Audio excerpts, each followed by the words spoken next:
the last game of the Scrim Season 6 regular season. We're all excited to have you here. This is the Buster Battle. I believe we started with the Buster Battle, and as it goes, we must end with the Buster Battle as well. I am joined here by Grewer. Should be a banger cast. Yeah, I'm excited for it, and wouldn't want to have it any other way. As it starts, so it ends.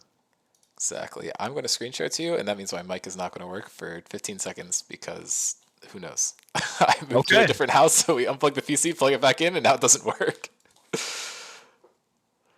I think. Oh, maybe it is working.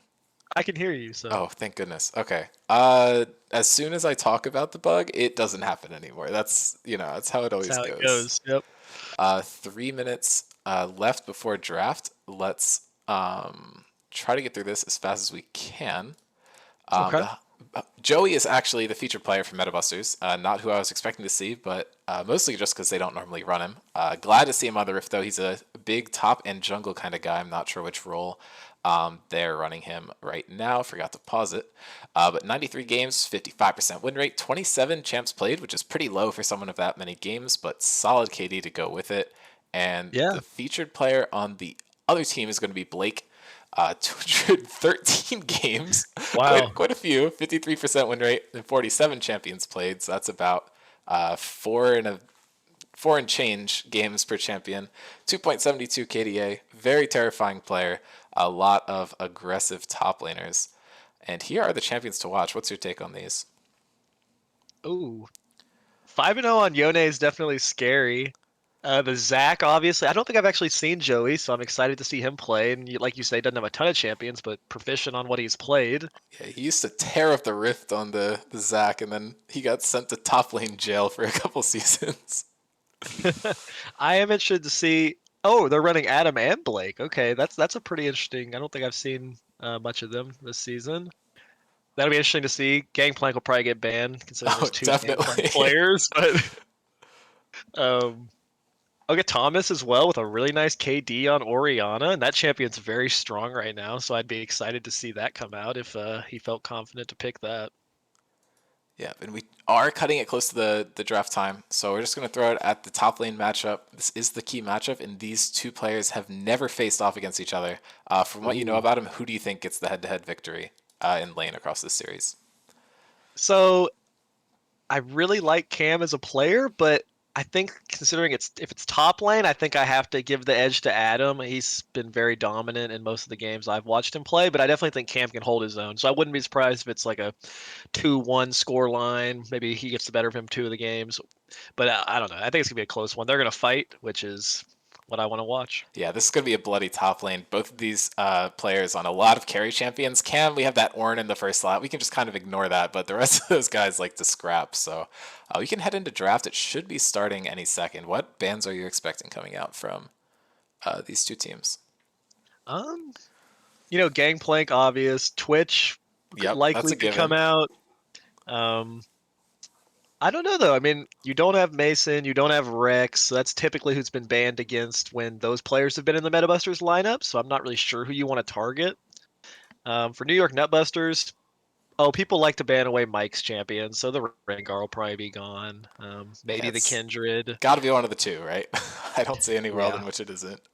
I'd love for him to get one of those because I don't even think I've got to see him play either, and they're pretty feared from what I've heard. Yeah, I mean, you can go back and watch New York Nutbusters from last season on the YouTube. There's a lot of banger games, especially early season. They'd give him Kindred, and he would be like all up in their business, like level 1, level 2, taking camps away. It's crazy, and there's a reason that that champion gets banned pretty frequently.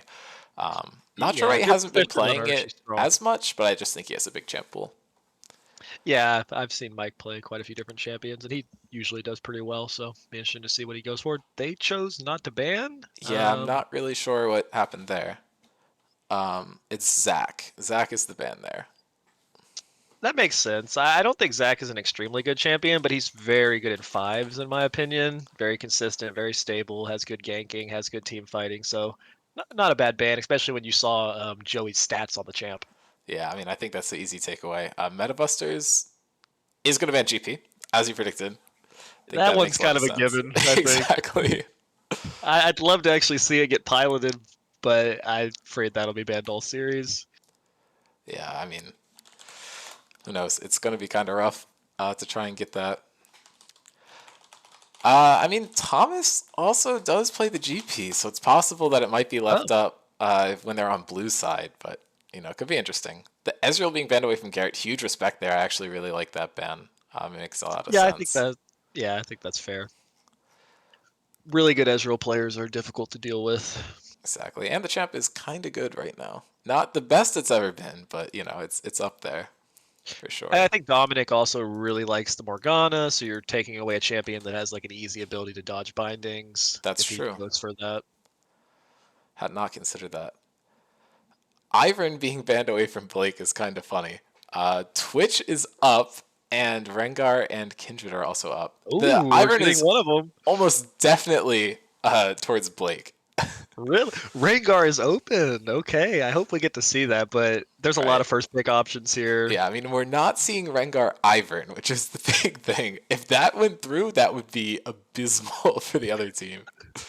First pick Bard. That I don't feel like that's a Dominic champion, but maybe it is, so I feel like That we is might see going to some be Blake. shenanigans. That is Okay, almost definitely okay. Blake, either top lane or mid lane. I forget what he calls it. He has a name, the Chime Minister. That's what he likes to call Okay. himself. So the Chime Minister is back on the Rift. I did play a game of Bard mid myself, didn't get a win, so I'll be excited to see if he can avenge me there. That would be funny, yeah. Zyra Khan makes sense. I'm not sure how much of a Khan player Yeah. Noam is. I feel like he is, and I'm just trolling him, and he'll call me out on this later. But Garrett's Zaya is very, very good, so this is not a surprising lock-in to see from this side. Very good Yeah. duo in the meta Very as well. strong bot lane. Honestly, I think both those champions are like top in their role. Rakan is maybe the best support if you're like good at him, in my opinion. Yeah, But also, I don't think Rakan's that hard. I think he has a high skill ceiling, but I think to just pilot him like at an okay level isn't too difficult. Yeah, hard to agree there. I think that makes a lot of sense. We are seeing Dominic lock into Morgana. I agree with you with Rakan being top of his class. Maybe you could throw Rel in there too, but I think Jinx out edges Zaya at the current point, and we're gonna finally see it. Okay.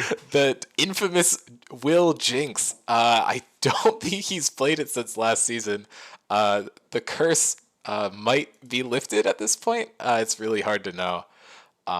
If you're not in on the loop, Will is a pretty good Jinx player, but he actually hasn't played it at all this season. But whenever he locks in, he tends to lose on it, and it usually isn't his fault.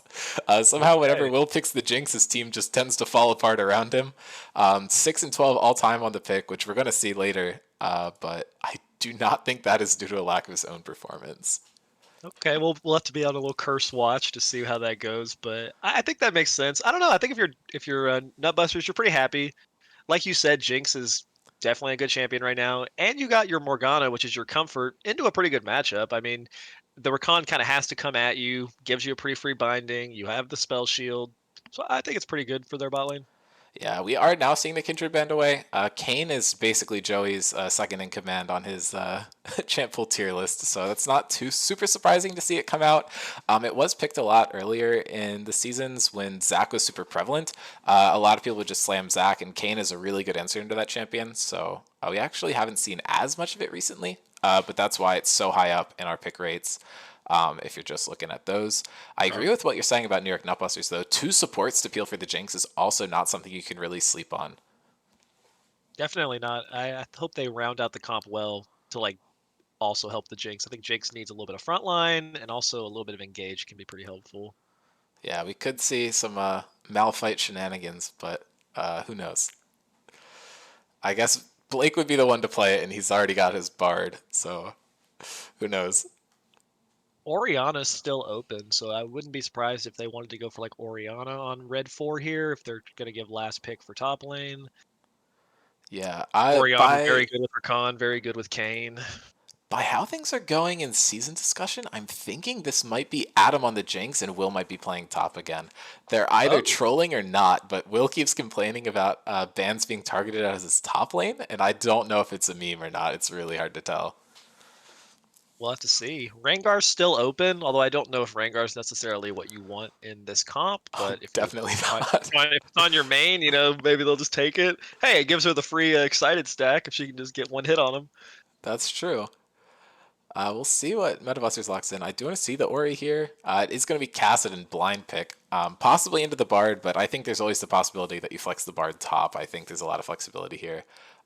Looks like it is going to be the Chime Minister in the mid lane, though, and the Orin is probably headed topside, but it's really hard to tell with this team. For all we know, it could be Orin jungle. Yeah, I don't really love blind Cassidon, but I mean, if you feel like it's Bard mid, then yeah, it's not too bad. You're just gonna kind of get to scale. Yeah, Adam saying you are not prepared. They got it. They're pulling something here. They're Some really kind of shenanigans. something is not going to be as expected. The series that New York Nutbusters played last night was something to say the least. Well, you got your front line and engage coming out here. Who knows who's going where? It's really My hard to only tell. thing now is, well, I'm really interested to see what Bard goes for a build, because otherwise you don't have a ton of damage outside of the Jinx. And if Kane goes like red form, it could be difficult to get through him. Yeah. Oh my god, I hate this champion. It's so useless. Would that be Noam on the Quinn? It Or would have does to be, yeah. Cam play it? Oh, maybe Cam plays it. Either way, man. I don't know. Cassidon's such a snoozer champion to me. Also, this will be an interesting one. I'm more excited for the Nutbusters draft to see how the Bard goes personally. Yeah, I mean, you gotta love Nutbusters draft. You have double tanks, double supports, and a Jinx. You're putting all your money on the Jinx. It might be Adam piloting it to shake the curse, but that could also just be a meme, and we could really see Will Jinx live out to his true form, either good or bad. Metabusters, really not a fan of the comp. I think you're fine if you put a tank top lane. Obviously, it's a little rough because Ornn does do well into other tanks, but this Quinn champion is like great for the first 11 minutes of the game, and if you're not 5-0 at that point, you're just useless in fives. I really hate to say it, but Yeah, I don't love Quinn when you've drafted Kane and Cassidon also, because you don't have a ton of like hard CC. You don't really have any hard CC until Kane, if he goes red form, has the W. So it's pretty difficult to like lock down or kind of kite out like Volibear or something. yeah, I mean, Kane could go blue and try for something goofy, but I really don't think that's the right approach.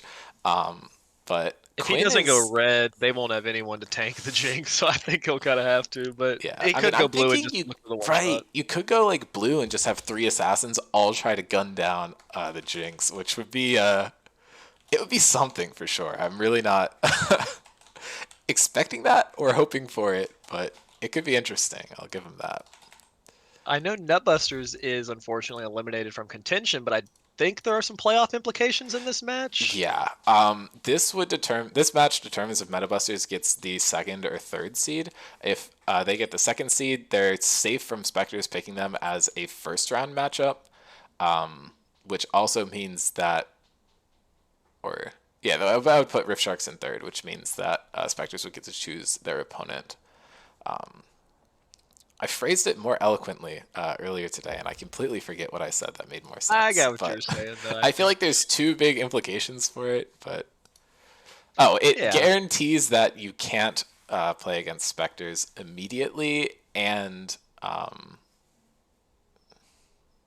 guess that would just mean that you only have to play against one of, or no, I'm okay. My brain is just not functioning. Well, you would I've said also what I need to have, I say. assume, 2 seed also gets side selected Yeah, in your yeah, matchup. that's big. That's big as well. Yep. Let me check Rift Sharks chat and see what I told them. uh,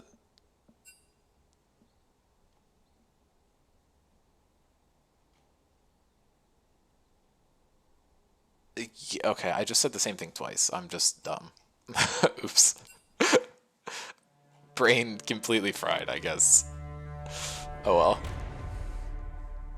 We are hopping into draft, so it's going to be quite a bit before we actually get into game, probably about 4 minutes or so. But we can look at the records of these champions. Volibear 0-3 on the season, and Bard not doing too much better. Someone actually managed to win on Quinn, so I guess I can't hate on it that much. But is there anything really sticking out to you here?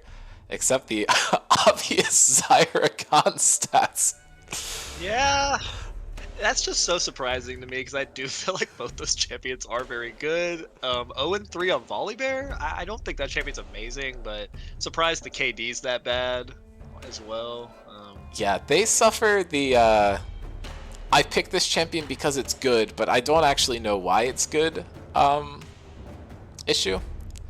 And like a lot of people will try piloting it and not really know how to properly, I think. Xayah and Rakan have a lot of skill expression to them, as you were saying, that skill ceiling is really high. I think a lot of people can meet the skill floor, and they're not inting, which is why you're seeing like 2.38, 2.44. That's not that bad, but people are really not hitting the high highs that lets these champions actually win. Fair enough. Yeah, I think you're right on the nose there. And I think that's why if we go to the overall records, they should be a bit more balanced out. Rakan is, at least. Xayah, I feel like, always has that problem, but when Rakan was not super meta, people were only playing him when they knew how to. Pretty much all these champions are pretty even. Xayah's got a pretty bad win rate. Bard's got a better win rate, but the rest are all... That Bard KDA is actually, ridiculous. well, yeah. So is this overall all time? Like how far does this overall go? Yeah, this is starting in Season 0, before the team format even existed.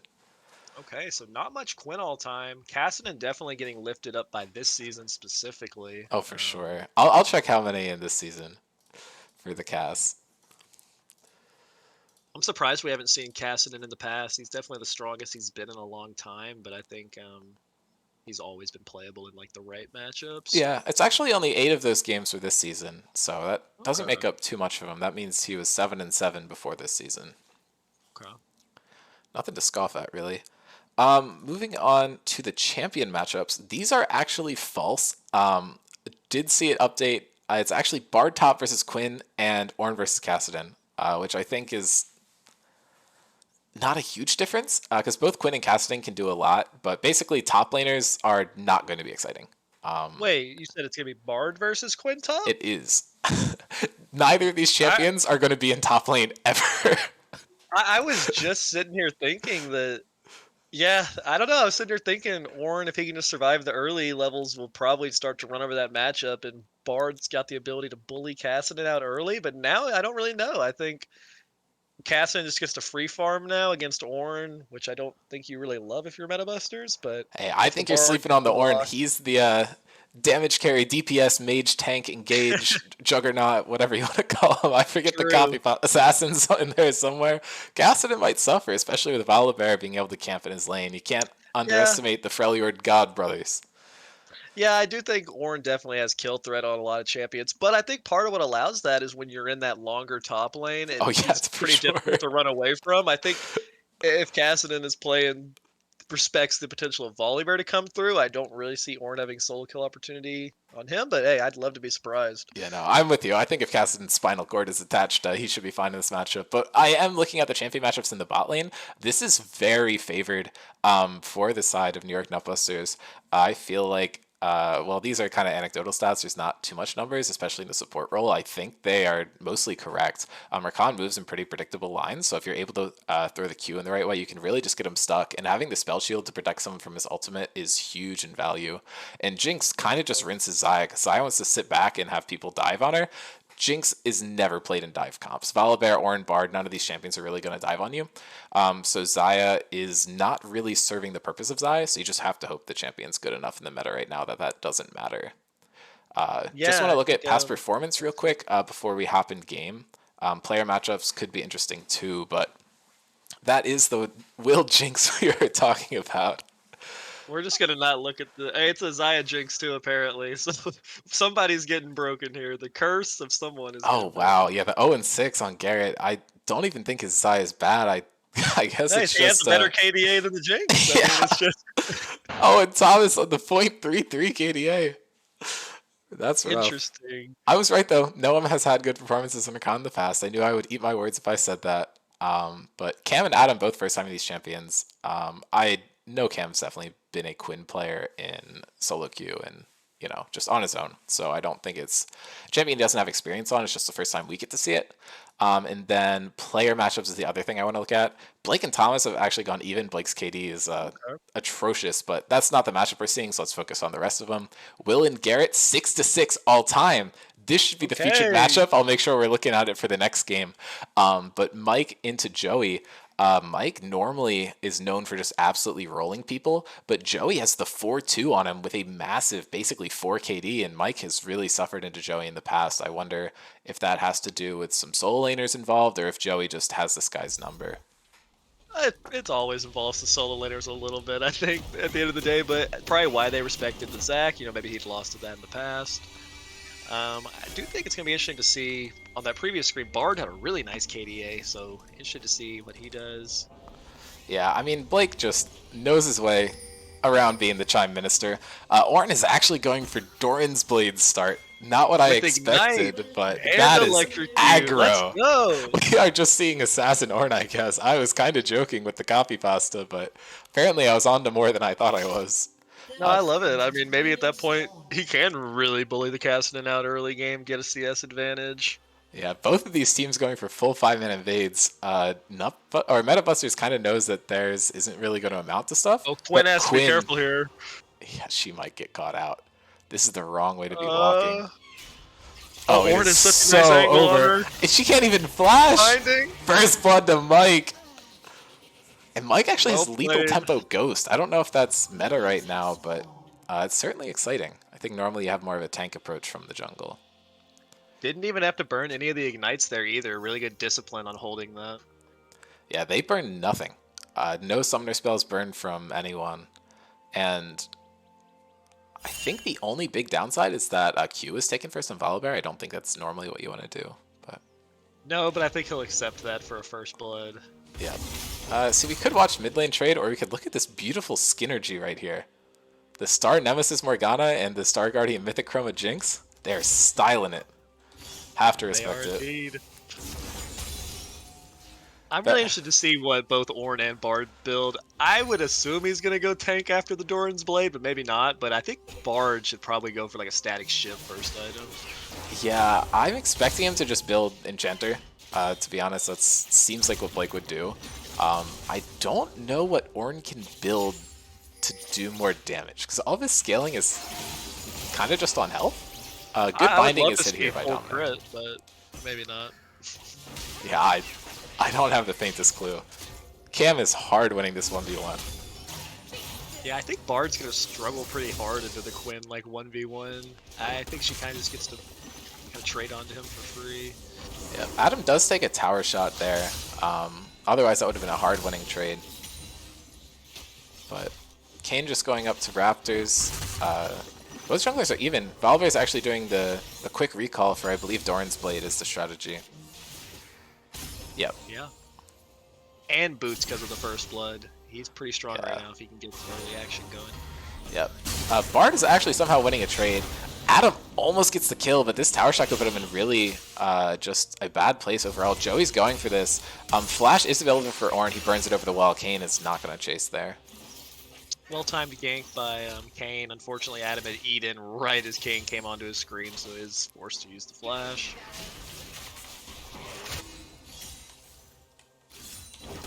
Yeah, Ornn is just going for this, though. He's at super low health, only on about 200, and he's actually going to come out with a huge farm advantage here if Mike's allowed to keep him safe. He's up 5 CS already, and this is, what, 6 more free for the taking for him? Yeah, good job pulling the wave. Cassidy will lose like a full wave. We're going to have to see at what point Ornn can actually back, though. He doesn't have teleport, so he can't just as freely get back, and that could give Cassidy an opportunity to catch up in some CS. Yeah, I believe he just missed 1 minion there, but only missing 1 in that massive wave is really huge. He's taking the base now, but the only reason for him to do that would be resources. Blake actually did just get caught out there, run down by the Quinn. Kayn catching him out as well. Yeah, I think he was messing with the Kayn a little bit on the crab, and then Quinn came down and put an end to that. Yeah, I believe he just bought the support item, so we're not expecting him to stay top too much. And now Adam is maybe caught out here. The Cassidy, the Kayn both collapsing on top of him. He just greeted the recall a bit too long, and now that's a huge cash out going to the Kayn. And the early orbs on both the Bard and the Ornn, at least they're different range types for New York Nutbusters' side, so it's not going to get him the super quick form. Yeah, I'm surprised he didn't reset there. You don't have flash, so I don't know if he was looking to maybe see if he could kill Kayn, but Kayn did have flash. I don't really think that would have ever came through. Yeah, the Chime Minister has entered the bot lane, but the sweeper reveals that he's in fact on a ward. It doesn't seem like he cares. They might be going for this anyway. Could be looking for a dive. Yeah, that would be very greedy, and Cam is just hitting the plates here. He's not going to be able to take them because top lane plates have that armor. But now Thomas is looking for the roam down to bot lane. They are committed to this play. I think eventually Garrett's going to assume they left. Yeah, I mean, you'd have to at some point. The wave appears to be pushing into blue side, which is good for this play. And now they go. The stun is not going to hit anyone, and the double knockup from Noam, really well played, and he's able to just dash out. Root comes down onto Mike. He's going down low. The root comes from Dominic, able to just completely disengage the play. That could have gone really bad for the Nutbusters, but they're able to mitigate it. And Adam doing some trading in the mid lane, but not going to amount to anything. But he's up 17 CS. He did also. He has bought multiple long swords, so I'm really excited to see what he ends up building. But it might be lethality Ornn. It might be. I think it would probably need to be lethality if you were going to do it, but I've never seen it, so I'm not going to judge until I see how it goes. Yeah, maybe it's just going to be like a Caulfield's, but Ornn is going for this, does not decide to go in. He might have had the kill, but he knows he would have died for it. And now Garrett is caught out here. Noam is even more caught out. They're looking for both. Mike falls down pretty low, takes a tower shot, but they're able to pick up the second one. Going to Dom and Mike, 2-0-1 on the Volibear. Huge start for Mike here. Bard just never left. He hung around. They weren't ready for it. They caught him out that time. Yep, and the gold is actually even. Quinn is up a lot of CS and a kill, and it simply doesn't matter. She's up almost 1,000 gold. Bard heading bot again, it looks like. It's going to be interesting to see because against a lot of champions, when you do this kind of roam top playstyle, you are impacting the map. But Quinn is kind of getting to free farm lane, and then she also roams. So eventually she'll be showing up with a lot more gold than the Bard. So we'll have to track what kind of impact she can eventually have with her roams. Yeah, I mean, I think the good thing for Nutbusters is that Quinn kind of needs to have more items than you get just by perfect CS. So she'll have to find some picks out across the map, but the double roaming top is pretty interesting. Quinn is actually going to spot out the Bard, so I'm not sure if there's much of a play here. Yeah, Adam's going in, hitting onto the Bard. That's just a free kill. Costco Hot Dog 69. Thomas is going to pick that one up. And he does get hit by the electrocute, but there's just nothing to finish this play off, and Cam might be able to pick up a second one. We were talking about the gold difference with the Quinn, but what we didn't realize is that the level difference is what really matters. Up 3 levels on the Bard now, huge side advantage, but Mike's going in, gets a lot of damage. Cam has no summoners left, but he's able to do the E over the wall. He knows how to play this champion, doesn't matter. First time Quinn, he does not care. He's got the mechanics down. I was talking about Cam eventually roaming. I didn't expect it to be like 5 seconds later. Well played to him. Yeah, I mean, that was a huge roam. He's able to pick up 2 additional kill participation. Mike almost got the kill to even it back out, but now you're just losing the top lane very hard after that one. Yeah, gold lead looking pretty good. Cassian's still behind in farm, but he got to pick up a kill there, which is huge for him. Yep. Huge root hits from Dom there. Adam's now going in, but he does not see the Kayn coming behind him. He has a good feeling, though, but it doesn't matter. He hits the W to go in, but we're cutting back to bot lane. The Chime Minister making his presence known. He goes for the flash Q, and it hits no one, but Garrett is looking for the kill, is able to get one, and now he's just free hitting. Burns the ultimate, is looking for maybe the recall. Noam falling down low, but they're sitting on so many feathers right now. I'm not sure if he has it up. Gets the Blade Caller, hits one, and almost gets a kill. They trade 1 for 1 after that, but now Joey's here to pick up the final kill onto Blake. Maybe evens it out, but play was in Nutbusters' advantage at first, and the ult from Thomas is just able to get himself out there. So hard to punish Kassadin and Quinn. Yeah, they did a really good job of never letting maybe they're going for it. The dive is coming through. They go through the tower, and Adam's going to pick him up. He does have a serrated Dirk. I'm not sure which lethality item he's going for. I was just saying they've been doing a really good job of covering Kassadin. Kane's been hovering him all game, but did get caught there. Aggro is being drawn by Mike there, and now Adam is getting attacked. The gold is coming out from the Rift Herald, and Joey's a little bit too far up. His ult is burned already, but Noam going in gets the charm. Mike is looking to just pick this one up and almost gets it, but he's going to have to go out. And Adam maybe walked up too far. The Blade Caller not going to be enough to get the kill, though. I'm really excited for Bard to get level 6 so we can start seeing the ultimates come out of him. But pretty bloody early game. Well, kind of what we want to see. Yeah, unfortunately no kills going down into the Jinx yet, but it doesn't really matter. As long as Jinx gets her items, you get 1 or 2 kills in a late game fight. And having Ornn as the assassin, you mentioned Rengar, all Jinx needs to do is hit once, but if Ornn's assassinating people, then who knows? You could just hit Ornn's target once. Yeah, my only concern now is Volibear's going for Nashor's Tooth, Ornn is doing what he's doing, so there's not really going to be anyone to actually tank Kassadin or to tank like the Quinn or the Kayn. Hey, oh, here comes Bard's building tank, but yeah, we have the nice setup. Bard Q about to come down, double stun. Noam buffers the knockup, really good play there, but shutdown going over to Mike, and another kill going over to Mike. Volibear can get tanky. He's probably just going for the Nash first item and then building a tankier build after that, so I'm actually not super worried about the front line. And he is one of those champions where as you build AP, you just naturally get tankier. They're also looking to pick up this first Ocean Drag of the game. Great Bard ult there. Definitely what you wanted to see. Quinn is coming down, though. They might look to try to fight. He just got his first item and boots, so he's very strong right now. Yep, Stormrazor and Quinn have been best friends for years, so seeing that item back on the table is really good for Quinn players. Will's looking for the reset here, is going to get 1 kill, but he dies first. Blake is going to fall. Dom is in a rough situation here, gets the double stun, but now Noam's here to help out. Blue team was able to pick up the dragon.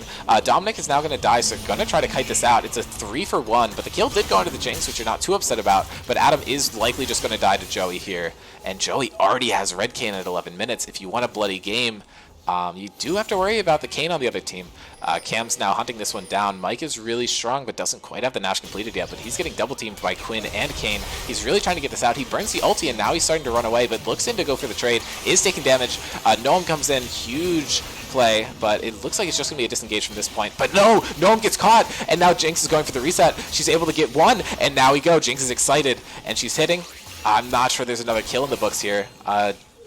Yeah. Oh, going over the wall, but now Blake hits the ult. He's looking for the Q, but Zai's there with the Blade Caller, hits 2 double stuns. Now Will is going for it, trying to hit. If he can kill Cam, he might be able to just win this fight, but he does not have any resources left to get this last hit. Fires the ulti, but incorrectly predicts the movement.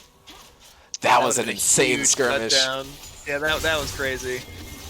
I was going to say, I think it was looking really good for Nutbusters when they got the dragon, but they kind of had split focus. You had 2 people on drag, you had 3 people kind of diving the turret. I think they were more coordinated there. That fight would have gone a little bit better. Yeah, I don't think this fight is actually going to amount to anything. The big shutdown that you have eyes on is you want Jinx to kill Quinn. If Jinx can kill Quinn and then reset and kill Kayn, then you're really happy. Bard is hunting for this play, sees the Kayn. If he can lock him up against the wall, there's might be something, but the Kayn is just too slippery. Ornn opted for the Eclipse. I think that makes sense. It's the tankiest of the lethality mythics, and you still do want tankiness as Ornn because you're shoving your face into the game. But Thomas knows that the Ornn probably still doesn't actually do damage, even though he's going for a damage build. Dominic is maybe caught out here, but Noam sees Bard in the area. The ult coming down from the Morgana right away is going to hit the stun on the Kayn inside of him. That's a really weird interaction. But the Battle Dance is going to be able to save Rakan. Catch our breath for a second real quick. 3k gold lead right now for Metabusters. You're pretty happy there. You've got your scaling carries as well, but definitely still pretty winnable for Nutbusters. They can get a couple good fights with Jinx, like you were saying. Yeah, and I mean, the gold is, it's deceptive, right? You have the Bard who doesn't need the budget, so it kind of works out. But obviously it still doesn't matter when you have a fed Quinn, fed Kayn, and soon to be fed Zai and Kassadin. Makes it a little tough. Quinn is maybe caught out here, has complete vision of this, and I'm not sure Mike knows. The bush should be blocking the vision. I think Mike might be caught out here. Yeah, now the fight is breaking out. Quinn was able to secure the buff. Really weird interaction with the Quinny. Fight was going down to the bot side of the map. We caught that one, but we'll check what happened here. Looks like Thomas... Okay, they're not showing us. Yeah, he just had the ult stacked up, and yeah, he just flash ults. Really smooth play there. Yeah. And this is what you're talking about. Obviously, Ornn able to get something done in lane. He's suppressed him about 37 CS, I think. No, 33 was the correct number, but Kassadin's still getting back in the game because, you know, he's Kassadin. What are you going to do? Yeah, Kassadin should have his item here on back. Pretty big for him as well. Yep, and now Benicio Law on the Chime Minister, rotating around. Yeah, it's so hard to dive a Zaya. Cassidy didn't opt for the tier, so that does kind of take away some survivability for him. Yep. Bonus movement speed on the Quinn, easily able to dodge the Morgana Q. The ult comes out from Morg, but it doesn't matter. Just getting shredded. Yeah, Quinn falls low, but that's a double kill, and Zai's just able to pick up the other one. Barely assisted by the Rakan there. Adam's looking for the engage, is able to hit 2 people, flashes in, gets the extra damage. The Brittle almost kills 1. They're going to pick up both. The Freljord God brothers are getting so much done here, but Cam is doing the right thing, focusing the right targets. Mike thinks he's safe, but he's on a ward. That ward comes in huge. Adam might be able to get this one. Gets the knock up, but I just don't think he gets the damage. The pillar, 1,000 gold shut down. That was crazy. Oh wow. Well played to him right there. Dude, he's cooking something with the Eclipse Orn. Yeah, and now Jinx free hitting. The sun comes out. I'm not sure it's going to be enough. Jinx just doesn't quite have the damage yet. You need to ramp up longer these fights for Kraken Slayer to get its full value in. But Blake is chasing. He's relentless, but he's going to get caught out. He's in between 3 of them. Just gets chain CC'd. He cannot move. But he gets out through the portal. And he buffers the sun, but he's only going to get 1. And Adam is just going to die. Squishy Orn. Or not. He's just able to get out. Yeah, I think he will be out here. Wow. He's quite good at this lethality Orn. I never thought I'd be saying that. But yeah, all the way to 4-4 now. Pretty strong. yeah. That's got to be a first in the server. I bet no one else has played lethality Orn. I really don't think so. That's been surprising. But now Cam's going in and gets so much damage down. And, you know, as I said, I think Quinn is pretty useless unless you have 5 kills super early in the game. And he's managed that. He's at 10 right now. Big shutdown. But yeah, huge cash out going to the Volibear. Cam getting a little bit overeager for the play. And they might be able to secure another one. Bard forces out Zaya ultimate, which is actually huge. He's going for the flank, but Will's just caught out in the middle of nowhere. I'm surprised Cassidy didn't keep going for him there. Yeah, I think they might be worried about who else is on the map, but they should have vision of everyone else. Maybe I was thinking they might be able to turn that into dragon, but at this point they hadn't started the dragon, so I think Quinn gets back in time. Yeah, I think it's tough with the scuttle vision, but yeah, hard to know what they were thinking. This huge push, though, it's actually going to go completely uncontested. No one's covering this. If Bard gets in range, you can stop the Rift Herald charge, but he's nowhere to be found and doesn't even have ult up. So Rift Herald cashing in, and now Adam's dead before he can even get his ultimate off. It seems the Will Jinx curse has actually just triggered Chime Minister and Lethality Orn. And now Blake is just caught. He's dead. Huge engage by Noam. The extra tankiness is actually keeping him alive. The Locket doing a lot of work here. They're able to kill Dominic instead.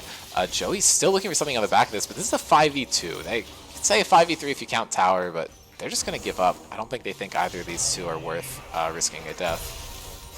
Yeah, I think they'll go for Dragon here. We do get the mid turret back for Jinx, which is pretty nice, but she's staying for that wave, so now she might just get chased down. Yeah, I don't see a world in which Quinn is not getting the kill here. The flash actually comes through pretty good, but Quinn's still so fast, you just don't stand a chance. Fed Quinn means dead everyone else, especially when you're not building tank. Yeah, she's just moving around very quickly, binding people, doing a lot of damage. Yeah, I mean, Prowlers actually makes a lot of sense. I was considering that that could be a possibility that we see coming out from the Ornn. It does synergize with a lot of mobility you have in your kit. So I think Eclipse and Prowlers are actually just making really good utilization of Ornn's base kit. Not sure if it's the ideal build, but it's going for something, and it's put a lot of work in so far this game. Yeah, doing a lot of work. Also farming really, really well, only behind the Jinx. Yeah, I mean, that's just something that Adam's really good at, so I think he'd be able to do that regardless of the pick, but impressive that he's not getting punished more, I guess. This pick is truly bad, which, you know. Quinn has picked up a 3rd item. Her damage is just nuclear at this point. Yeah, and she's afraid of them possibly stacking armor. Not that anyone's really built any yet. But she is behind enemy lines, which I think is the name of one of her abilities. But there's an engage here coming down to Jinx, but I think it just falls through. And now they're looking to collapse on the Quinn, get the stun. She might just be bursted down. Yeah, and there's no way she survives there. Mike picking up the 600 gold. The positioning on the map is really kind of off right now, but she doesn't respect them being behind her. Kind of gets caught out there. I do like Nutbuster right, their comp right now, but I want to see them stay grouped for these teams. Ornn just completely sends that wide. Bard ulti not finding anyone, but the engage is coming out from Mike. The Blade Caller does get this temporary root, but they're able to pick up one. The Rakan is falling down first, and they have so much chase here. Garrett has to flash, but the root comes in huge. The Black Shield was there for someone. Had my eyes on the Quinn. Quinn's going straight for Jinx here. Oh yeah, this it's is not so gonna be pretty. Jover. Has to dodge the traps, and it doesn't matter. Boom, you're dead. That's all you have to do. Dominic does get knocked up here. He's fallen down low, and the turn and burn from the Ornn does show up here. Ooh. If he can get the Q through the wall, oh, he barely misses. That might have killed if he hit it. But what started off as a really good trade, the 1 for 0, soon turned into a 1 for 3. And Cassidy might be able to get this side lane tower on the next wave. I really want to see Will kind of more grouped up with his team. I think there's a few times now where he's kind of been alone. Not necessarily his fault if they're kind of just chasing behind two towers, but at some point I want to see him kind of grouped up and see if he can actually get like a reset off in a team fight. Yep, and now they are starting up the Baron. Takes a bit to kill here, but you do have the Xayah. The Blade Caller gets a lot done there, and Quinn's going to show up. Yeah, I don't really see a contest angle. Maybe Volibear could get over there, but I don't even think they know about it. Yeah, is this the Quinn Prowler that's coming out? It might be. Quinn walking up a bit too far, drops the vision, so Volibear's just going to walk out. But could have been scary. The flank's coming out. I don't think he gets anything done, though.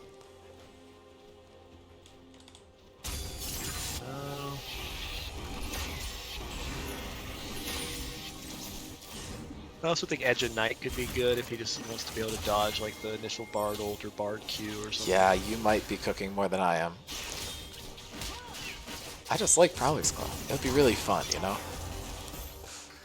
Definitely.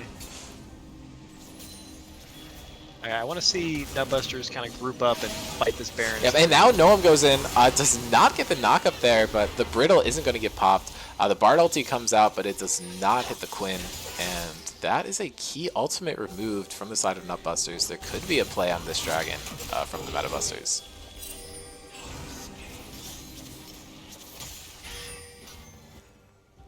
We do appreciate the irony in the Busters matchup where the Nutbusters are doing the Metabusting, but this is how it happened both times. Might have to change the names next season. Yeah, and now the Quinn is going in. Quinn almost one-shotting Ornn. Really weird sentence to say, but now Noam goes in, gets a kill into Dominic. Mike's ultimate comes out, some damage coming in from the Ornn, but the tankiness, I believe, is not going to help the Brittle do much damage now. Mike is getting shredded. Cam was able to pick up 2 kills on the back line, and this is probably just going to be game. Jinx is here. She's huge if she gets resets, but if your whole team's dead, who are you going to reset off of? Jinx doesn't really have that solo kill potential. Yeah, once again, they kind of just fight without the Jinx. She had backed, actually, because she did complete the Infinity Edge, but by the time she was back to the team fight, everybody else was already dead. Yeah, I feel like New York Nutbusters seeing a bit of red this game. Dominic just completely lit up here. And I believe this should just be the game. I think the obvious MVP is going to have to go to Cam this game. They leave him completely uncontested, and you could choose to just farm up and play safe and not go for anything crazy, but the Quinn just completely took over the game here. It does probably have to be the Quinn. I do want to give a shout out to Joey on the Deathless King performance. That's very true. Well, spoke too soon? Nope. Deathless. Nah, you're good. You're good. Yeah, I mean, no one on this team played poorly. Yeah, I don't know. It probably has to be Quinn. She moved around the map really well, but he did a really good job on the Kayn of protecting the cast in early game when he was kind of struggling into the Ornn 1v1. He had that really nice gank at like level 3, was just really hovering around, so well played to everybody. Yeah, I mean, that was a banger. I think that's exactly what we see out of a New York Nutbusters series, at least with their team this season. Yeah, Cam dealt 12k damage more than anyone else in the game. That is Pretty crazy. ludicrous. Yeah. But yeah, I am wondering what the new side select was. Should be dropped in season discussion. Looks like they're swapping it up. New York Nutbusters going over to the red side for this game. Interesting. I hope they go for more of a lane counter pick top lane this time than the roaming pick. I mean, the Bard did get value. You saw the early plays he made bot lane, but I would like to see them go for more of a lane dominant pick into Cam with getting if they're going to use that last pick. Yeah, I mean the Chime Minister is it's a bit of a meme. He had one very good performance on it, and then I think it's been a little bit downhill since then. I don't think it's a lack of skill on the pick. I just don't think the pick is good in as many situations as Blake would like it to be. I'd honestly, if you are going to run the Bard again, I'd love to see the Chime Minister play in mid lane because Yeah, you can I'm get around the map not a little bit opposed to that. easier, and then you aren't just like seeding your side lane as heavily. Yeah, I But I mean, also think Quinn being like a Quinn being able to match the roaming threat of Bard makes it a lot worse than if it was like some lane locked pick top lane that can't as easily follow the Bard around the map. yeah, exactly.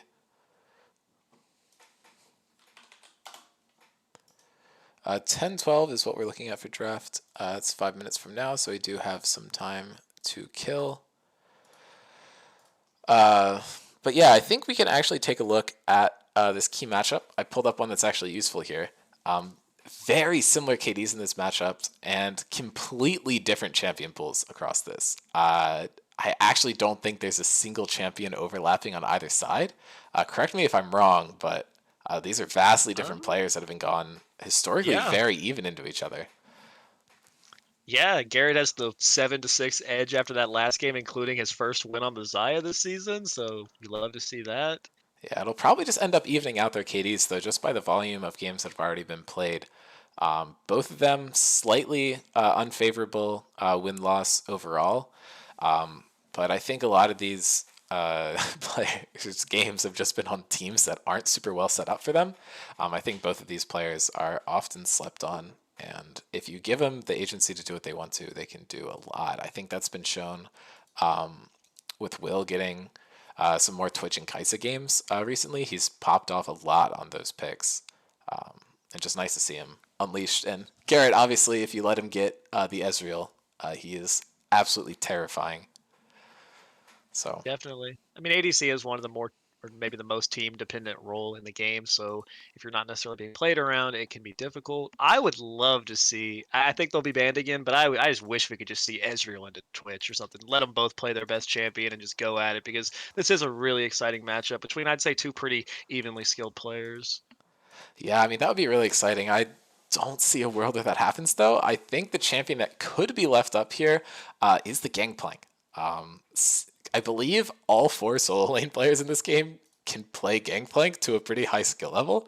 I think it would just be so funny if they pull it up, especially with Adam saying during drafts, you should just first pick away the Gangplank or something to that extent.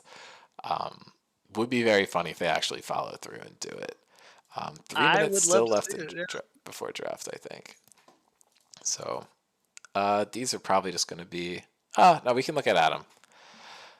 71 games played and 38 different champions. So that's less than 2 games per champion, which is kind of crazy. 56% win rate.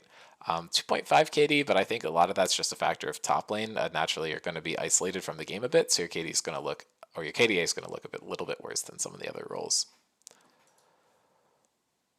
Definitely. If the Gangplank does come out, I think we could expect to see like the Akshan come out as like a counter pick. I've seen him pilot that champion very well, multiple games. Yeah, the one thing to watch out for though is can the auction follow the Gangplank to whichever lane it ends up in? Because I think Thomas and Cam can both play it, probably each of them in either lane. So that could be pretty interesting. I don't know if Adam plays too much mid lane auction. I know he plays a lot of it in the top lane, so it could just be interesting to see how that pans out. Definitely a good call out there. I wonder if the bans will change at all.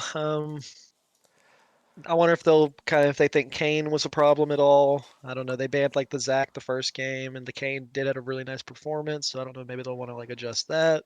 Yeah, I mean, maybe Quinn gets taken off the board. I'd have to say that might be something that you have to do. He looked so dominant on that pick, but there are a lot of picks that can shut down the Quinn. We could see the Asante, we could see Nasus is like Quinn's worst enemy. Malphite, Irelia up there too. Frankly, I don't really care who We'll they pick see. into Quinn. I think you just got to pick somebody that will actually lane against it and not let her just kind of get like free turret plates, free push in constantly. Yeah, hear me out. Timo or Zach top. I'm here for any of those. I would love to see a good Teemo performance. Yeah, leave the Zach up, but then pick it yourself into the top lane. I think if someone can get away with it, it's definitely Blake, but I really doubt that we're going to be seeing that. And I believe we are already into drafts. We should be, but they All haven't started right. yet. But I think we coin flip on whether the gangplank is allowed through or not. What's your take here? Um, Honestly, I think they might. It'd be kind of fun, so I could see them doing it. Seems like everybody's kind of in a mood for fun right now. Yeah, I'm with you. I mean, I was hoping for a bit more of a standard composition. I'm not gonna lie, I really would have liked to secure second place this season, but Metabusters got to win off you guys. We didn't. They earned it. If it ends up being like that, you can't say they didn't earn it. But Exactly. it's been Yeah. a really good season overall. A lot of close games. I mean, even between us, both our series went 2-1, so Yeah. definitely close. Yeah. I mean, it's interesting if you look at Metabusters and I guess Rift Sharks also. We both of us went 1-1 against all the other three top teams, with the exception of Rift Sharks did lose both games versus Spectres. You guys only dropped a game to Metabusters. Twitch we're seeing banned out here, and then I think MVP traded 1-for-1 against 2, 3, and 5. I think Andromeda was able to get a game off of them. But Bard The Bard being ban. hovered, that would that probably that just might be be a Garrett and no one meme. complaining, but they're Okay, banning the yeah. GP. They're not first picking it. I think this is pure cowardice. It would be too fun to simply not, but maybe they just want to go to bed on time and don't want to coin flip it. I would love to see the Mike Rangar this game. I think he did perform really well in the volley bear, but I'd love to see that staple pick of his that usually gets banned away. Yeah, I'm not sure if Thomas is really an ASOL player. This could just be that Adam and Mike play some crazy champions and ASOL would just punish you too hard for AFKing and he could just farm up. I'm not entirely sure though. I might be missing some secret sauce. Thomas has played it in the past against us, I think. What's your prediction for the first pick here? Um, it wasn't going to be Okay, yeah, Cassiopeia. I was gonna say not that. That's insane. That is a Cassiopeia flex pick, though. blind into no Yeah. mobility locked in. It'd be really funny if New York Nutbusters just don't lock in any mobility ever. Yeah, Nutbusters needs to lock high range picks that don't have a lot of mobility. I mean, Senna's a good start. But Cassiopeia is like a tri-flex, honestly. Like at this level of play, you can play her top, you can play her mid, you can play her bot lane if you feel confident in that. So it'll be interesting to see where she goes. Yeah, I wouldn't expect it to be anywhere other than mid, and if it is somewhere else, it would probably be top, but still, you're picking no mobility here. And the Black Shield really shuts down Cassiopeia, but Yeah, Senna with the Morgana. I have a feeling this is not going to be Senna bot lane. Just call me. I have a hunch that somebody's going to do something funny with that. But yeah, if it I'm is with with you bot here. lane, it's not the worst pairing with Morgana. I guess if you had like Morgana farming with Senna, but I feel like it's going to be something weird. It's going to be somewhere else. Yeah, I'm expecting this to be anywhere but the bot lane. Maybe Blake is picking a top and then he's roaming around the map with Mike or something. Like, who knows? Maybe we're funneling. It's been a while since I've uttered that sentence, but who knows? Anything could happen.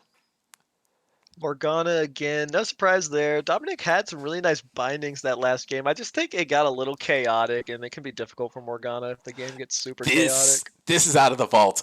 Noam's Pike used to be What? banned all the time. I think it just Really? got to the Okay. point where he stopped playing it. I mean, this is back when Noam actually played support. This season he's been playing mostly top, and he was playing jungle the season prior.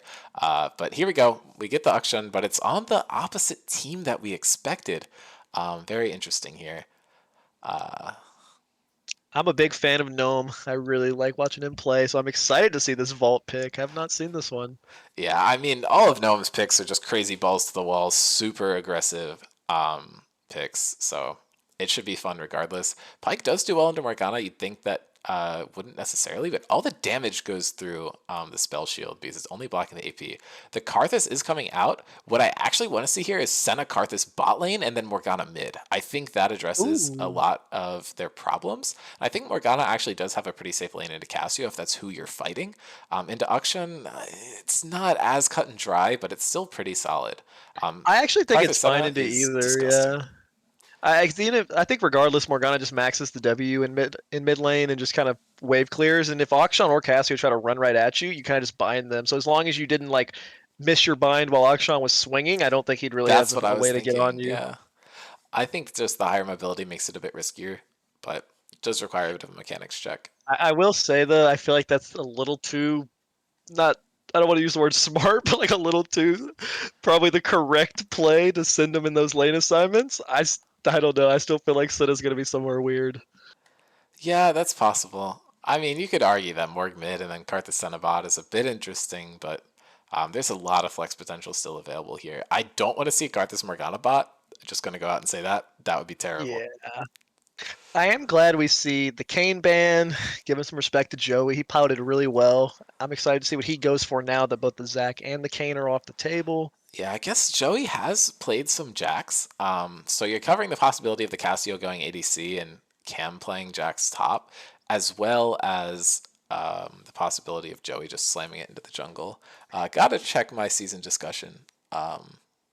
My team let me cook. We had to do a Meta Busters draft once this season, says Noam. So could see something interesting here. Maybe we're pushing it to a game 3, but if both teams are going off meta, then who knows? Metabusters does not think the Senna's bot lane because they are still banning ADCs into the second rotation. Jinx and Kai'Sa off the table. Yeah, they just want to make sure Will does not have a good time. The amount of bans dedicated to Will is actually brutal. But they're right. Another ADC is being locked in. I think it'll probably be Jin Morgana bot lane. Although you could do like Jin Senna bot lane with Morgana mid. I'm thinking it's Karthus going is to be probably Jin jungle at Morg. this Jin point Morgana though. is such a good lane. Senna top, Karthus jungle is my expectation. Senna could probably go mid. They just see the Cassio and go, Senna's going wherever this is going. I think that could be reasonable. It's hard to tell exactly, though. Yeah, we might see that Senna build top lane, or sometimes even in support, but they go like top lane or something with Grass with the Undying and build kind of like Ugh. Bruisery or something. Oh, this pick is crazy. Malphite, I love it. Sorry, Jin. You're not going to have fun this game. Okay, now I really want to know what Garrett's gonna play. Is he playing the Cassiopeia bot lane? It's possible. Oh man, they are cooking. Yeah, this is same as I said last night. I just don't want to think about it. I think my head will hurt too much if I try and figure out what's going on here. I would guess it's Yone. Cassio Pike. That's my hard lock in. We With his probably jungling. have Yone or Malphite could probably both jungle. Anything but Pike, though, to be honest. Nico, what a fun champion. This should be fun.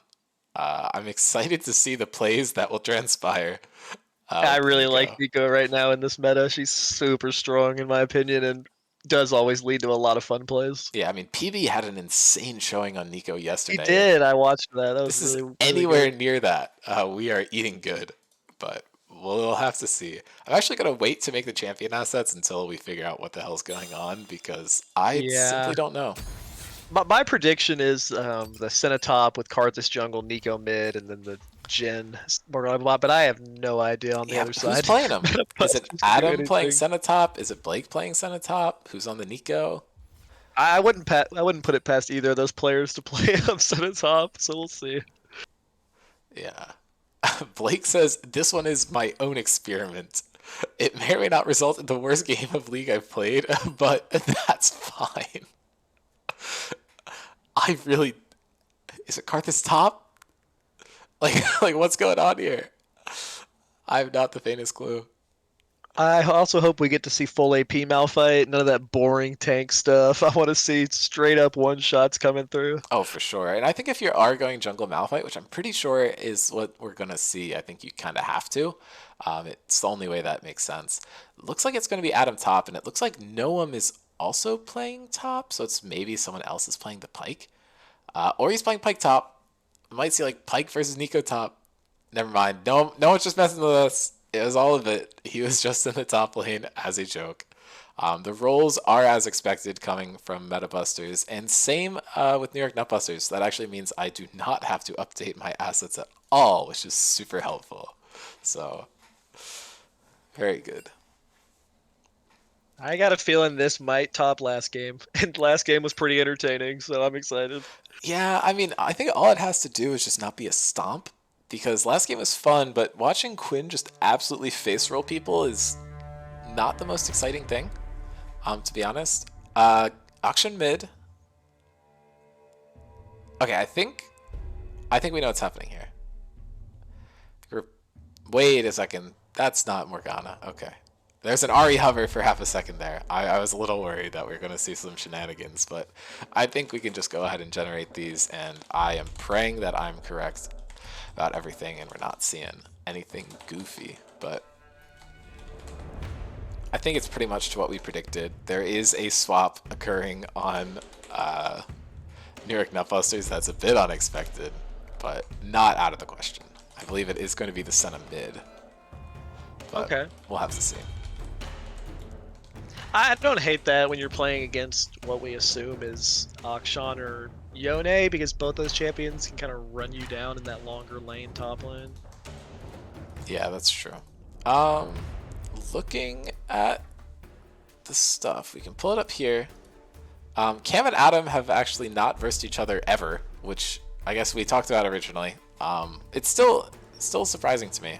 Cam and Blake probably have a history, so going back and looking at that could be interesting.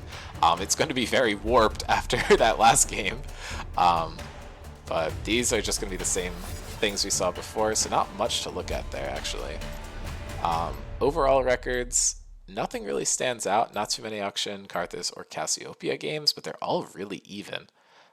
Jin, another one of those champions that people pick because they think he's good and just fail to really understand how to convert on him. I want to say me and Sarvis are like the only two people propping up the Jin win rate, but that could have Well, changed. don't forget about the Jin mid lane, but Right, but you don't have that volume though. You're one game out of the yeah, almost. it's helping the KDA a lot though. That one game is helping. Yeah, that's the true. KDA. That's true. Then looking at the champion matchups, 5 brand new matchups, which is not Let's surprising go. at all. Morgana Pike, maybe we could have expected. Yeah, that's surprising. Cassio I think that Jin could have happened once, but now it is. Looking at the past performance, we have a lot of first times on the top side for New York Nutbusters. Thomas, first timing Auction, he is just not played too many games in the server overall, but his Auction is a comfortable champion for him. Gnome's Pike, 3-1, something to look out for. Garrett, I believe, has played Cassio before, probably in the mid lane if I had to guess. And then Cam's Yone is something we've seen before, and Joey has a Malphite game. Do you think it was top or jungle? I'm going to check right now. I don't know. I'm gonna say jungle. Honestly, I'm gonna say jungle. For the culture, for the culture. I guess I'll take top then to even it out. I fear I may be correct. It was top lane into Silico's Tryndamere. Ah. And actually on his team that game were Mike and Blake playing Rengar Ivern. Wow. Heroic on the other team, 14-1-3 Zed massacre.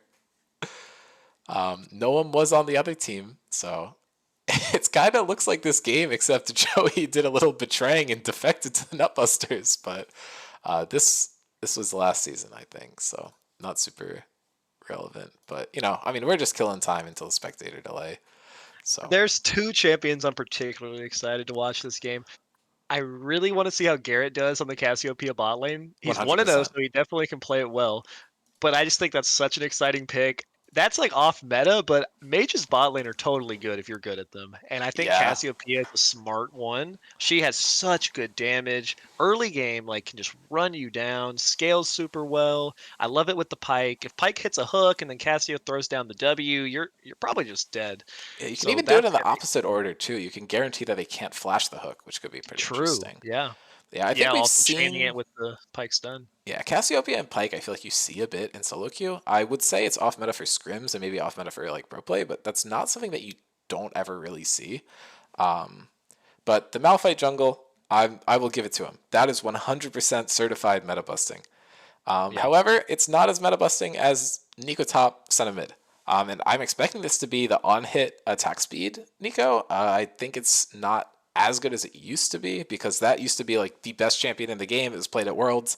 But now a few nerfs, maybe it's MSI, one of the international events. But he does Yeah. have lethal tempo, so that is going to be what we're seeing. Okay. The flash ghost for the Nico into flash teleport. Throw some Z's in chat for that one. Oh my god, wait, I was right. Holy shit, it's Funnel Senna. She's got What? the smite. No way. Dude, there's no, how did I see that one coming? I said it mostly as a joke, but it looks like Blake is just going to plan to follow this Karthus around. He said it's his own creation, and he cooked. Let me tell you that much. I don't know if he cooked Yeah. something good, but he's definitely in the kitchen right now. Yeah, the other champion I'm really excited to watch is the Nico. But now that it's Funnel Sun, I'm excited to watch that. But I think Nico's really good right now and is actually a pretty good matchup into Yone. When I've seen it, it's always been like mid lane with AP Nico. But I think she just has such an ability to like deny the Yone when he tries to go in and can see him with the E and the ult, preventing him from snapping back, allowing your team to actually finish him off. Yeah, I mean, or you can just walk to the body and then just ult the body. A lot of stuff in this team can actually punish Yone if he returns to a spot where they can see it. I'm excited to see what Adam is going to do here. He's just walking in front of tower, just transforming. What they don't know is that the entire team is behind them. They got vision of the buff. A little bit. Oh, we might see some action. Depends on how they path here. Oh, this is going to be huge. Someone's getting Oh, they dropped the ward. Good ward. Good ward.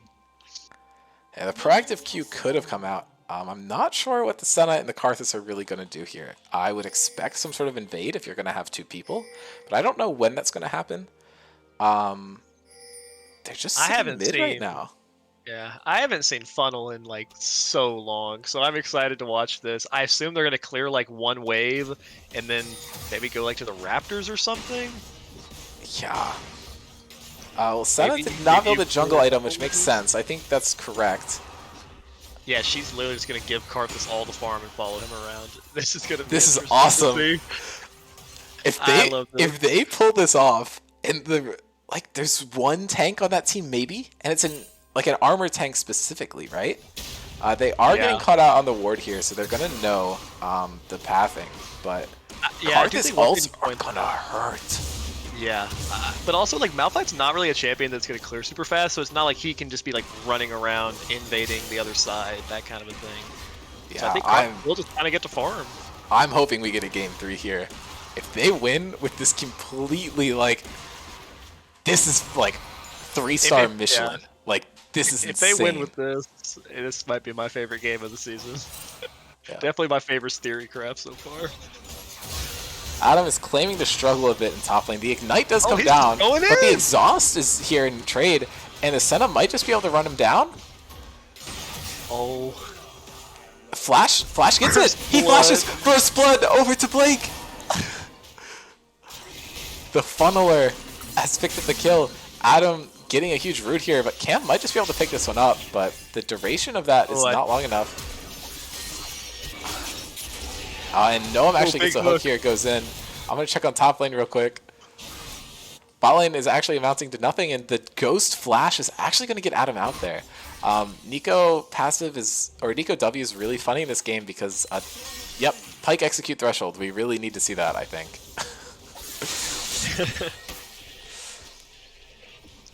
Cam should just be able to pick this one up, but the root comes down. He's going to probably die under tower? Nope, triumph. Oh, so close.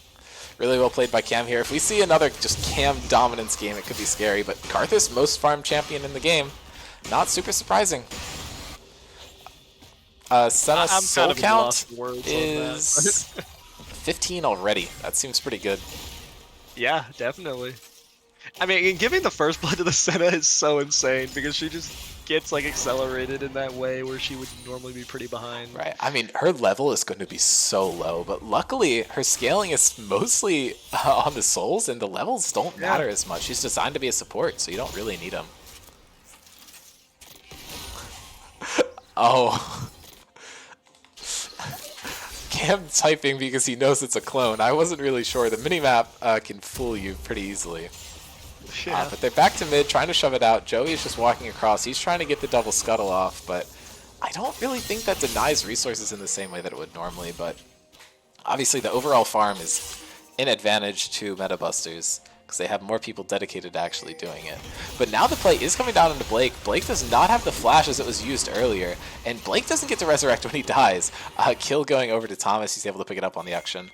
And the auction is going to be really scary. Again, you have someone roaming into another roaming champion. So Blake could just cost his team a lot over the course of these 2 games, getting hit by these ranged AD champions that can just assassinate you.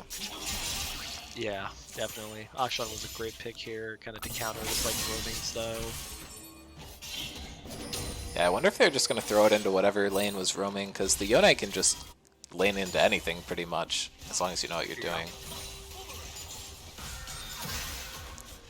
Senna just going for souls here, picking up some farm of her own.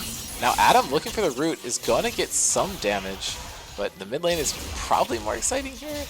Don't think a kill is going to go down to this top lane anytime soon. Yeah, I think Adam will just TP back here. Or not Adam, sorry, Cam will TP back here after he resets, collect the wave. Yep.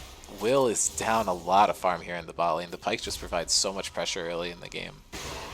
And Cassio, as long as she doesn't run out of mana, actually doesn't have any trouble farming. Yeah, the E makes it super easy to farm on Cassiopeia, especially when you're not under like a ton of pressure because of how much pressure the Pyke is giving. Yeah, exactly. If it was a longer range ADC, like something like Caitlyn or something, you might be struggling. Huge chunk comes down though from this empowered E's. Yeah, if you land 1 Q on Cassiopeia and get to follow up with 2 E's, it's like half the health bar. Yeah, Karthus actually has just as much farm as Cassiopeia, which is huge credit to Garrett there.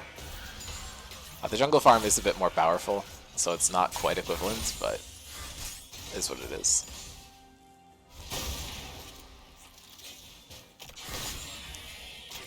The Karthus has gone for the Dark Seal and the Doran's Ring already. Just gone for the starter items, has 3 of them.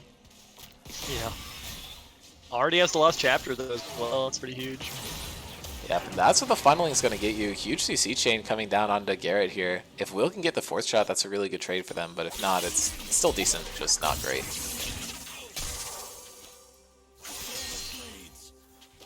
Looks like got a Senna bot in our is Twitch building. chat. I don't know what Senna's building. I mean, I think it's the items that go into play the Ruin King. But I don't feel like that's what it would be, so I don't know. Yeah, I mean, I'm expecting the Leandries to come out for the Karthus. Nico probably going to go for the Kraken Slayer. That's pretty solid. I forget. Because when it was last meta, Mythics weren't even in the game, so it's obviously a bit of a different build. So we'll have to see what he goes for. Could be something like the Bork. But yeah, I trust Garrett to play safe enough that he's not going to get caught. Noam, however, does just walk right into the binding. He does have the E to save himself, though. Yeah, good use of the Fog of War from the bush by Dominic there to kind of catch a big chunk on the Gnome. Yep. Adam is looking to just poke down here. The Nico's going to have to scale a lot. You're not really going to be able to poke down, and I think that's what usually is able to get you an advantage in these Yone matchups. But now Malphite's here. Doesn't have 6. The Black Shield does come out. Will pathing really well here. Gnome's falling down low, and they're going to pick up... Karthus actually doesn't get anyone. The first strike gold should still be something, but the revive comes out. Whoa, top lane. Something happened. We had to have a flash there. Let's go back and double check this. Gets the binding. It's the Karthus ult combined with the Pop Blossom. Good flash there. Yeah, and the 3rd hit from Nico actually gets a lot of damage in there. Yeah, you would have loved if Karthus actually could have picked up that kill onto the Pyke, but still good to like trade that back and then getting the flash out of Adam. I'd like to see if they could maybe send the Karthus Senna up there to try to punish Adam. Well, or not Adam. Yeah, to punish Cam. I mean, while he doesn't have flash. Next time Adam's ult is up. Yeah, I'm wondering if Karthus even had first strike on that ultimate. He doesn't have much gold gain from it, and I feel like he would have gotten it on the early trades, but it's possible he just didn't do that much damage with the LT early on. Yeah, Karthus definitely needs an item or two before the ult starts doing a ton of damage, especially because he's going for first strike as opposed to going for like Dark Harvest. You don't get that extra like damage just like finishing them off when they're low. Exactly, yeah. It's great to funnel gold into you, though, and I wonder if that's what they're going for. Yeah. But Pyke is hiding in the bush. I really don't think he does anything to this guy, especially with the Senna just constantly covering him. But yeah, a good trade here from Blake, getting some damage down. Karthus just trying to hit Qs. Looks like he's going for the minions more than anything else. Yeah, he's sitting on a ward, though. They're doing a good job of not giving it away, which is nice for the Nutbusters. But about 1,000 gold lead for the Metabusters. They're definitely in the better spot here. You can tell Joey really wants to pop the ulti there. Yeah, he does. I believe he's going for Night Harvester. Yeah, that's going to be Night Harvester. Yeah, that'll be Night Harvester, which makes sense. Yeah. Oh, yeah, he's looking for it. Malphite's looking for this play. Oh, send it. They ward it. He could have done it right there, but Auction had just swung out, so it would have been risky, and he probably would have died for it. Huge play coming out topside here, though. Adam looking for the snare, is able to get it. These third hit passives are actually getting a lot done. You wait a bit, and it's going to be really doomed. But now the ulti comes out, he's going to need to just run away. He doesn't get anything there, but huge play from Cam. Just has the Q3 already charged when he gets stunned and can finish off the kill. Yeah, really well played by Cam. I don't think on hit Nico's like a terrible idea, but I think into Yone it's hard because he wants to trade autos. Yep. Oh, and the Black Shield comes down just too late, and Will's going to pay the price for it. The ult comes down from Morgana here, but she does not have the stopwatch. It's about up. No, Pyke just has too much healing out of vision. Yeah, that was the combo we were talking about in the early game. Yes, he did. He gained about 50 gold from it. Black Shield a little bit slow, and we saw what happens there when you just combo the Pyke with the Miasma from Cassiopeia. Just blew Will up really quickly. Yeah, and he's down in farm, and he's down 3 kills to his laner. It's very rough for them, and now they're down about 3,000 gold. I think Blake was saying this might be the worst game of his life, but I really don't think Blake and Mike are the issue here, and it looks like they're just losing both side lanes independent of this strategy. If anything, the Senna and Karthus are helping. The Auction really hasn't been doing much roaming here. Yeah, the Senna and the Karthus are doing good. I mean, they're scaling kind of like you want it to, but yeah, both side lanes just kind of losing in isolation. It's not like Malphite's done too much in the side lanes. He had that one nice gank bot lane, but yeah. Yeah, I mean, now he's getting something done in the side lanes, but it was kind of already over for Adam. Adam just needs to run away. Does pop the Ghost, so he should be fine. Malphite ult's already down. I think trading that is probably decent here. Two Borks are being built on the side of New York Nutbusters. I haven't seen Bork Senna, so I'm not sure about that. Usually I think it's like the Eclipse or... Yeah, you either go lethality or full crit. And they don't really have tanks, so I'm not sure if you can really justify it, but I'll let Blake cook. We're letting him cook. At this point, Cassiopeia with the Leandris completed is just going to do so much damage. It's I mean, Karthus is farming towards it as well. He's actually pretty close, just needs a few more camps to get it. But there is a play coming out mid lane. And the Senna ulti is going to keep him alive. Joey takes so much damage top, both ults missing in the top lane. But actually, Thomas was able to pick this up. Let's watch them separately. I think that makes the most sense. The root comes out, forces tower shots to be taken. And Adam gets him super low. Yeah, and Cam with the quick recall is going to save him. But then going back to mid lane, let's watch this whole play. Joey is actually able to mark him out. He's trapped in between a rock and an Akshan. And now Blake is falling down kind of low, but he seems fine. And I believe the Q's going to come out here and just grab him. Ooh, wow, yeah. Well done with the Q there by Thomas. And Karthus walked a bit close to Pyke there, but he should just be fine. He's full health. Blake just got caught out of position there more than anything. Yeah, at this point, if you're New York Nutbusters, you really just need to try to scale, because I think if they get items on the Nico and the Karthus... Yeah, Pike is here. I believe they probably just lose this, but the first turret gold going over to Thomas, that was 575. Yeah, he's really big on the Akshan now. Once he resets and completes that first item, he's going to be really difficult to deal with. Yeah, and I mean, here is the threat. Malphite plus Akshan is definitely out-farming the Karthus Senna, but not by much, actually, which is kind of funny. Night Harvester also completed on the Malphite. That next ultimate's going to do a lot more damage than the first and one. Will just dies, walking into the poison there. In. The Q actually missed, but I don't think it matters. Noam's looking for the kill. That's a lot of missed abilities here, but Cassiopeia is probably going to die here. The damage ticking down, and Morgana picks up 700 gold. Maybe not who you wanted on, but getting that gold into your team is pretty good. Stops you from getting too far out of the game. And Karthus obviously just farming for whatever he can get. Doesn't care too much, and he's going to go grab this bot lane. Cassio still out farming Karthus, which is insanely impressive.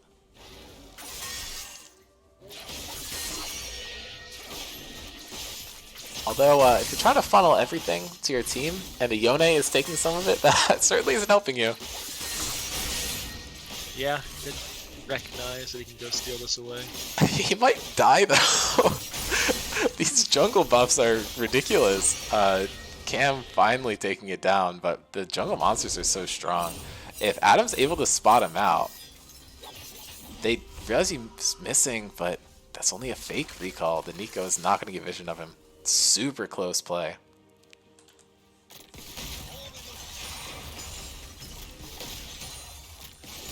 If they can manage to get some of these shutdowns onto the Karthus, I think you'd be like right back in this game with the Karthus scaling, so I think that should kind of be their goal here. Yeah, I mean, Karthus can solo win this game, let's be honest.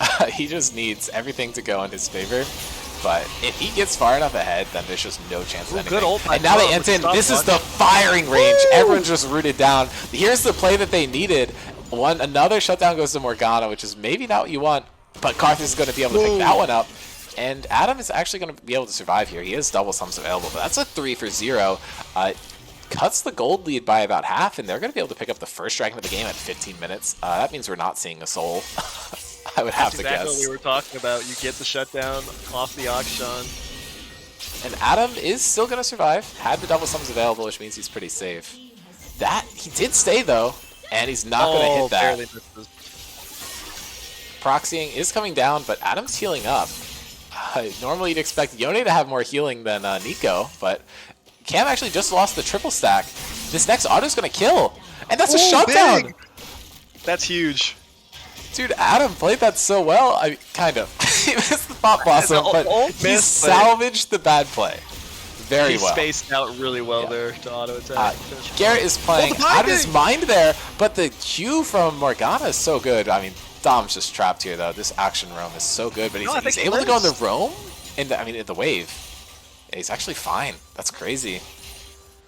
Yeah, Dom is actually playing so well right now. He is the reason that mid play went so well. He did such a good job getting an ultimate onto like 2 or 3 and then using the stopwatch to just like bait them so hard. Yeah, Dom has had a banger last couple days, really showing out at the end of the season. I hope Will locks onto this guy as a starter. I think he can build a really good core around this bot lane. They've been doing a lot, especially this flexibility to play that Ahri in the mid lane. But Adam is just getting taken out here. Cam blowing him up. Malphite ult did have to be burned on a single target, though. Adam does now have the Blade of the Rune King completed after that death, so... I mean, he solo killed down Kraken Slayer to just components, so now that he has Blade of the Rune King, I'm really interested to see how the 1v1 looks. Yeah, I'm not sure what he's going to build next. Probably the Kraken, if I had to guess. But could be pretty interesting. Yone is still really far ahead, though. Unfortunately, they did actually end up losing here. But Karthus has finally outpaced the Cassio in farm, but this Rift, whatever it's called, Rift Herald, is going over to the Metabusters. It looks like Karthus going for that Shadow Flame second. Once that comes through, his damage gets really high. Yep. And that is a hook onto Blake, but Blake's able to walk it out, and Noam just instantly pays the price. This is what I'm talking about. No one plays super aggressively, but if things go poorly, they really go poorly. The Darksteel stacks are going away, but Mike is able to pick up one. I wasn't sure if he was going to be able to get that kill, but I actually think it happened. The Leandri's burn took it before the ulti went off, I'm pretty sure, which looked kind of funny. I thought it got stolen from him. But Yeah, that Adam's being probably a going to die one-for-one here. is a big The deal. Ignite comes down to start the fight, but he's I don't know, kiting he so has well. ult. The ulti comes down. Is there anything to follow up? And Wow. Adam solo bolo onto Thomas there. You think Auction's going to get subbed down to the side lane? No, it is the on-hit Nico. That's Akshan on 2 items with Ignite, but just didn't respect the fact that if that Pop Blossom comes through, it's just too much CC unless Adam hit him too many times. Yeah, but Noam's looking to finish it off. Adam's looking for the tower. He was able to detect it because of that little indicator you get when Pyke shows up. Makes his roams hard to actually be super effective. Gold lead only down to 1.8k, and you do have the Ocean Dragon to mitigate it, so you're actually not upset with your position here as New York Nutbusters. And this Karthus is only going to get better as the game keeps going. You've taken over as the most farmed champion in the game. Do you have the most overall gold? No. that would be Thomas. And the Cassiopeia is in second, but still going pretty well for him. You're in this, though. Like, really well played last few minutes to Nutbusters to fight back, and at this point, it's anyone's game. Yeah, I mean, the scaling on this team's ridiculous. All 5 of those champions scale super hard. Pyke does kind of fall off as you get to the late game, and so does Malphite. If he's not able to actually hit the one-shots, referring to both champions, it's rough, but Will is just dead. Unless he can hit the root, he pops the heal. If Cam misses everything, he might be fine, but the meme is always Yone misses everything, still kills you. So he pops the ulti. Even if he misses the ulti, he gets an auto attack and he's dead.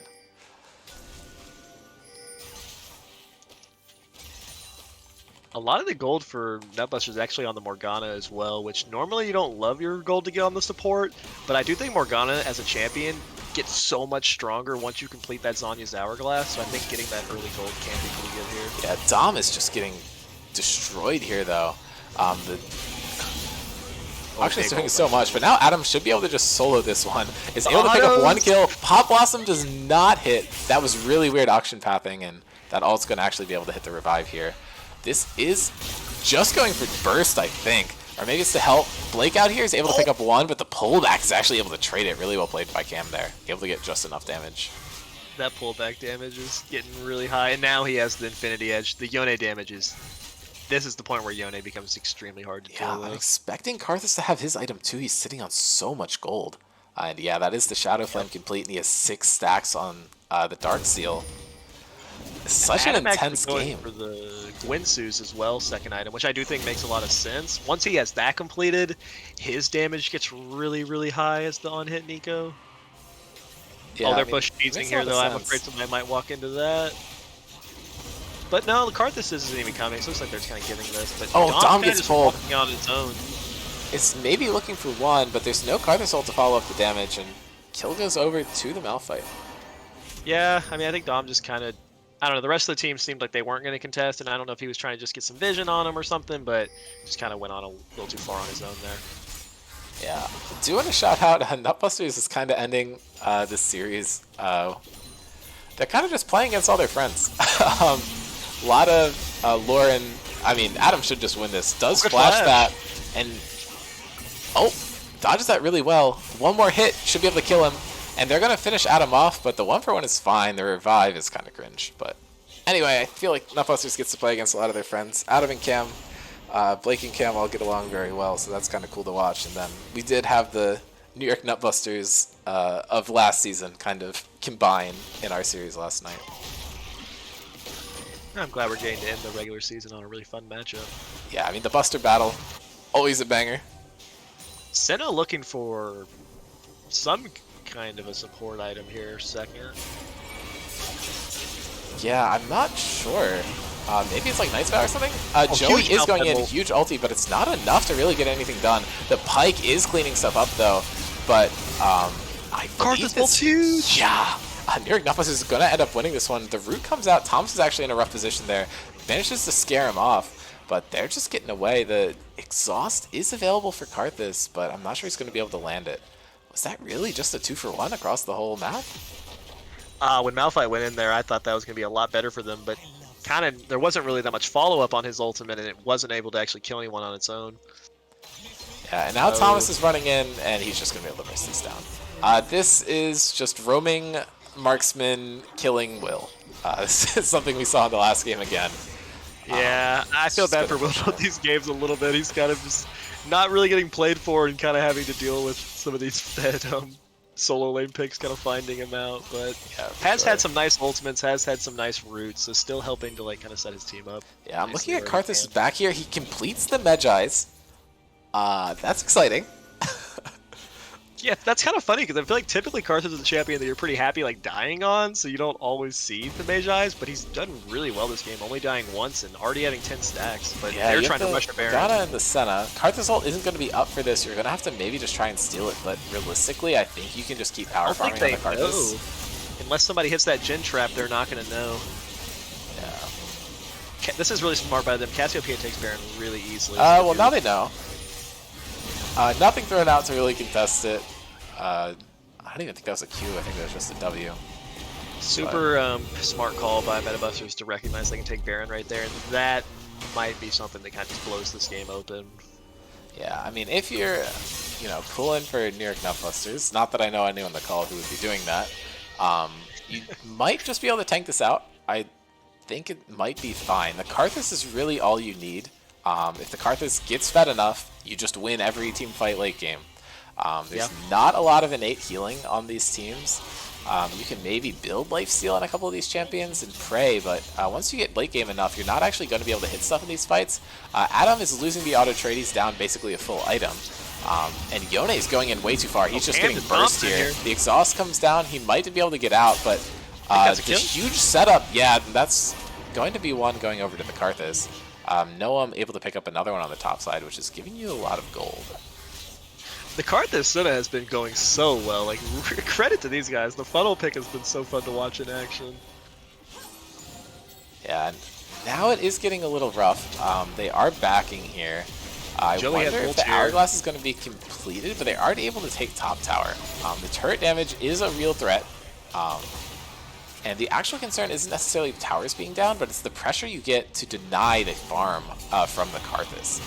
Because if he can't actually power farm up, then he's not going to hit these critical points. And the point of your comp is kind of just going to be obliterated. Yeah, if they manage to ever actually get a kill onto the Karthus and wipe off his Magi stacks with him being denied farm at this point, that'll really weaken him. But, I mean, he's at 245 farm. He's farming like just under 10 CS a minute. Yep. I mean, and Thomas walks up too far, gets in division, but this dragon might be something to fight over.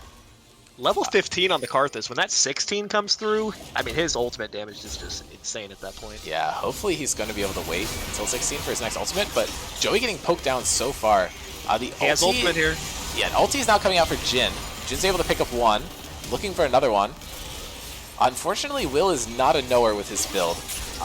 But the hook is coming in for Dom, is narrowly able to get it. Huge root. But yeah, might be bad for the Cassio. The charge is coming down from the auction. They're trying to body block so that the right person dies. It's actually going to be no one. The Pike ult does not hit, so the reset isn't going to come through. And Mike still does not have ultimate yet. The vision comes through, and Adam's able to pick it up. Shutdown going over to the Nico. Wow, that was actually so well played by Nutbusters to win that fight.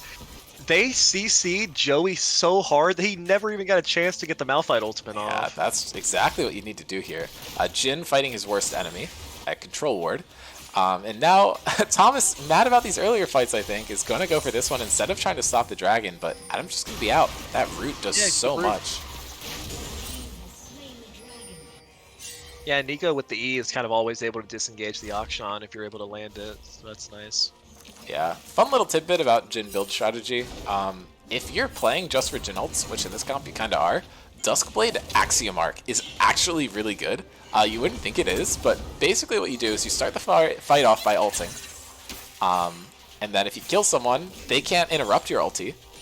But then you go and shoot some people, and then you also get to end the fight with your ultimate back up, which is completely ludicrous. That makes sense. I haven't seen that. I'd like to see that, but yeah, I can see that. It started like trending in solo queue right before they nerfed Duskblade, but I think it's still fine. Gotta be careful here. Malphite is kind of hiding, looking for a big ultimate. If he can find it, oh, huge hook. And there we go. That's a good ulti. Two of these people are falling down.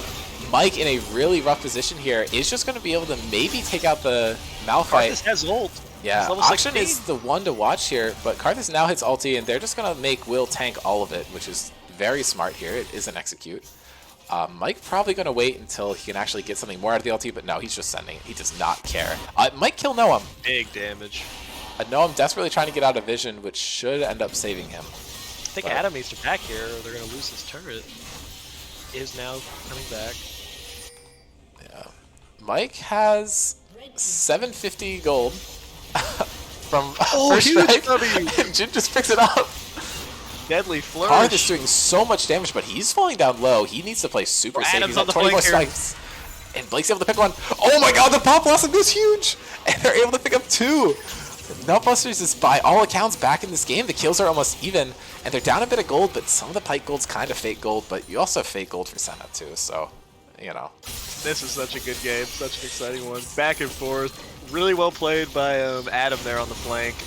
I feel like that was like a didn't respect the Hex Gate moment there. Yeah, something like that. And they might actually have objective pressure on this Baron. It's just going to be a Malphite here, so you need to make sure you're not clumping. He's not going to be able to do anything to you in a 1v5, though. And pushing in, and Malphite's probably just going to die here. He might try and ult out. Yeah, that's...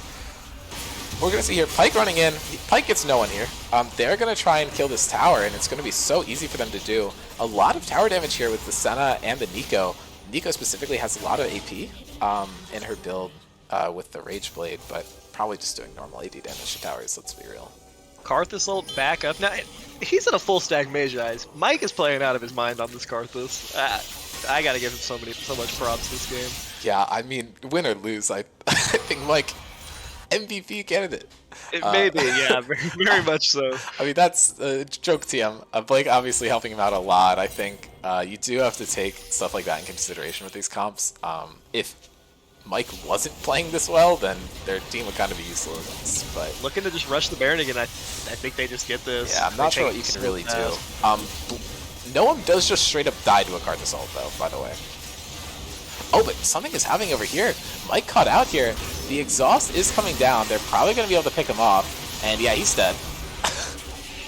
So that's one Baron gone. They see that Noam's slow, so the ult's coming down. And he should just die? No, he actually healed up a little bit. Oh, actually, Morgana died in that fight. Pyke cashed out on it, I think. Yeah, wasn't quite able to get the Zhonya's off before dying there. Yeah. But I mean, items are just coming through for everyone at this point. Like, at this point, the gold lead is kind of not mattering so much. It's just going to come down to execution. Karthus really close to full build.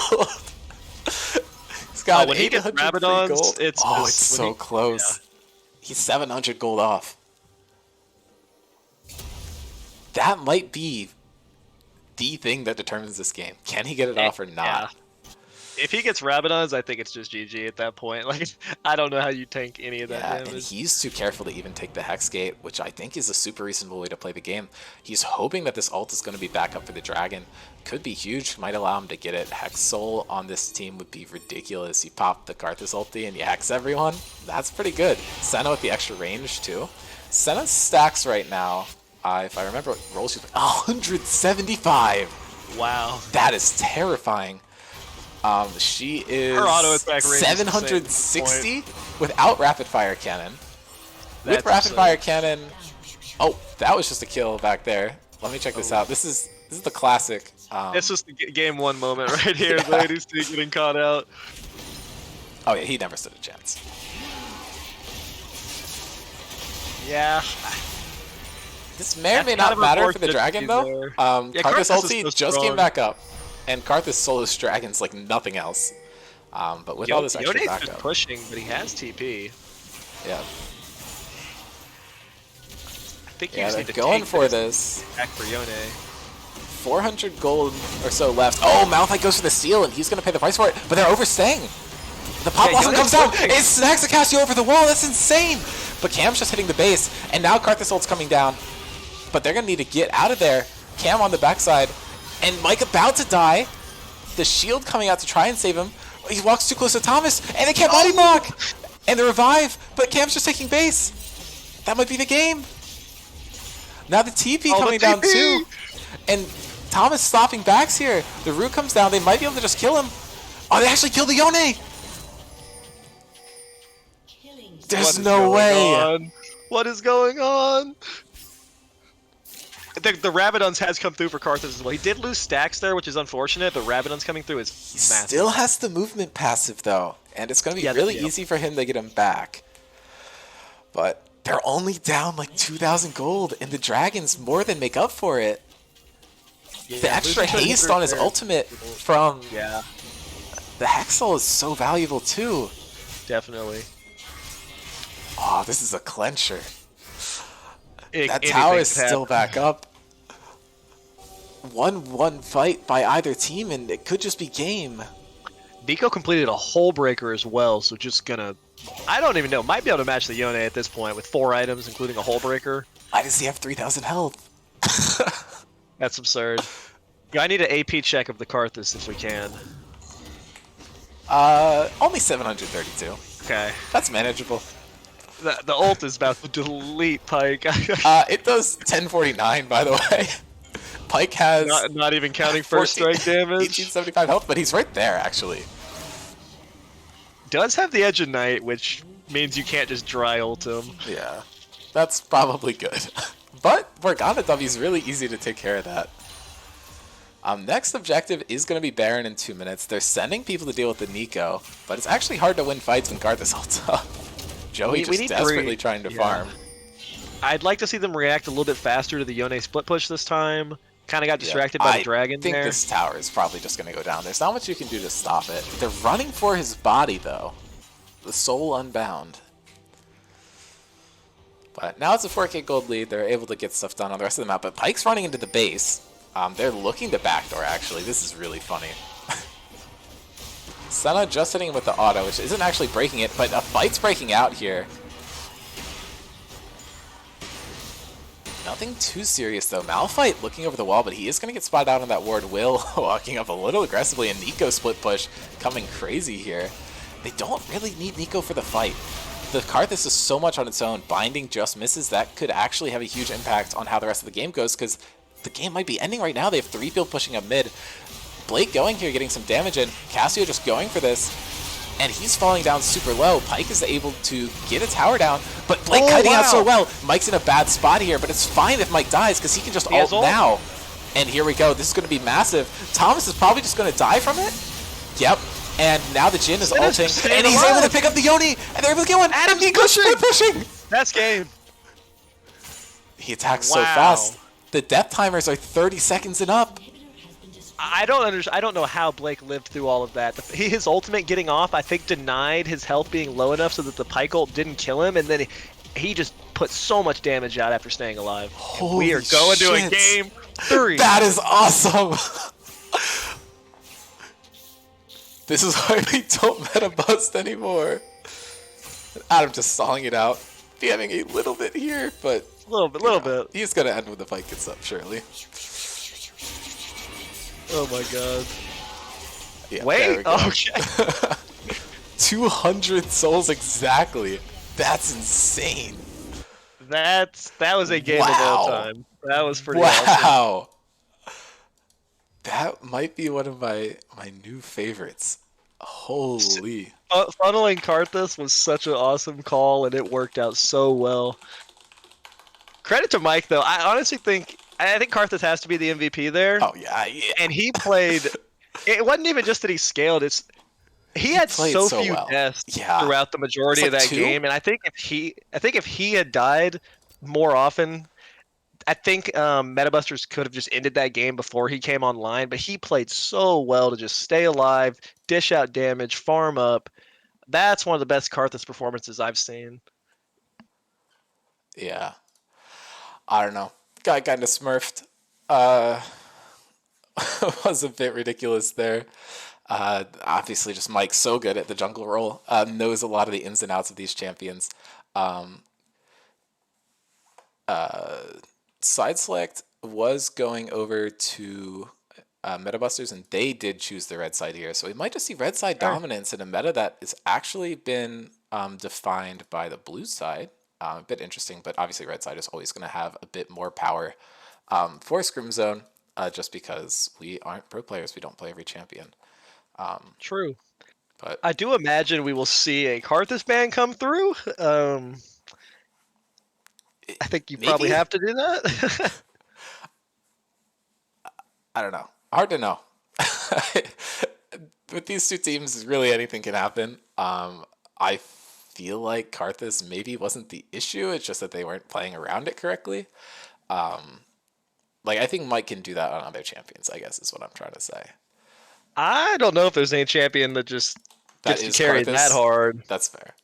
And if he's gonna play that well, like even I know he got funneled, so he did get more gold than usual. But like if he's gonna play that well with his life, when you're playing into champions like Yone and Malphite and Pike, I don't know if you can give him that champion because if you have even less threat next game onto him, that'd be very difficult. Yeah, I mean, Kindred is the other one that I obviously have in mind. And also, if you ban Karthus, it's harder to ban um, the Soul Senator, is what it's called. Blake has named it. That's really funny. But yeah, I mean, if you're dedicating bans to Karthus, then you're leaving up Rengar Ivern. And you absolutely cannot do that. I don't know. I just feel like Leave up Mike has the a lot of interesting leave up the ones. Ezreal. I'd like to see that, or leave up the Twitch maybe. Yeah. I mean, it's hard to tell. I think whatever New York Nutbusters cooks, we are going to be slopping that shit up. That was a fantastic game. I But love to see a team that's they have been eliminated, but they have just brought great energy, great like picks, and just kept trying until the end, and I really appreciate that. yeah, I mean, honestly, obviously I need to root for New York Nutbusters for my own team's sake, but either of these two teams they both put on a great series. Yeah, that was a Both great of game them by deserve the win Metabusters here. too. I mean, they all played pretty well. The Yone was doing Yone things. Malphite had some nice ultimates. The Akshan was doing good. I also thought Gnome played really well on the Pike. Actually, he had a lot of good hooks, a lot of good ultimates. Yeah, I mean, That he just does have a lot of mastery, and the champion definitely knows what he's doing. I think the champion is just a bit riskier in general to try and play out. So that could be why we don't see it as much. But when it's a good spot for it, he puts in work, and I don't think you can undersell that at all. Yeah, I'm surprised he hasn't been playing it more if that's how good he is at it. I mean, that was kind of a Well, I don't even know you're if failing to Cassiopeia is like your consider preferred champ, but when does he actually get to play support? that's fair enough. I think that's the actual big deal here. Draft should be starting any second. The APGP is not being gifted over. Adam was asking. He said he will play whatever build on it. He simply doesn't care. But who knows?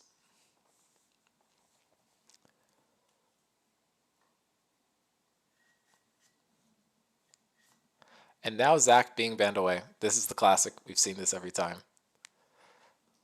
Which is just never gonna come through.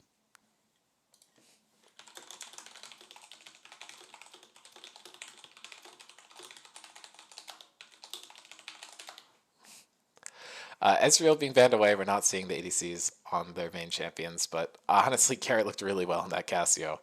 He did start falling off when the range of that comp just kind of outdid them, which is, Yeah. again, why I think the Karthus probably wasn't the problem.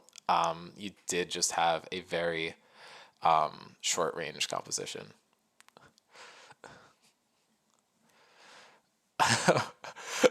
Noam is worried that allowing APGP might be throwing the game, but I mean, if you genuinely think it's in your best interest to let Adam play APGP, like by all means, I think that is a Yeah. fair trade to make. Man, you have to ban Karthus the third. I feel like you're saying no because you really want Nutbusters to win, but I feel like you have to ban Karthus here. If they don't ban Karthus, Yeah, Mike just needs to first pick it. There it is. yeah. He played just too well to not to allow him that again. So APGP is coming Wait, through, Gangplank's open! and they're not picking it. No! What? They're picking Zaya.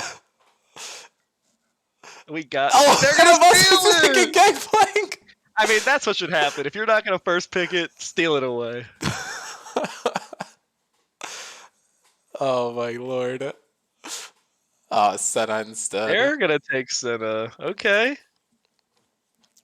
Oh, this is Oh, crazy. I would love to see Senna bot lane with Noam's like Scion farming or something. Senna GP bot lane. I feel like they're just gonna keep hovering the GP, but Adam will have to take it on phase 2, I imagine.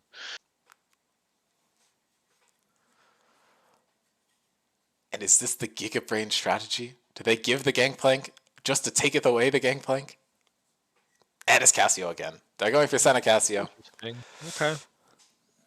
I That's a mean, pretty good bot lane. this means the GP is going There over. it is. I've been 8B waiting to see this. GP. 8B GP. It's for sure gonna be APGP. I mean, I believe so. I think it is only ethical. I don't really know how that works, but either way, I'm excited to see a man on his main champion. Hey, a promise is a promise.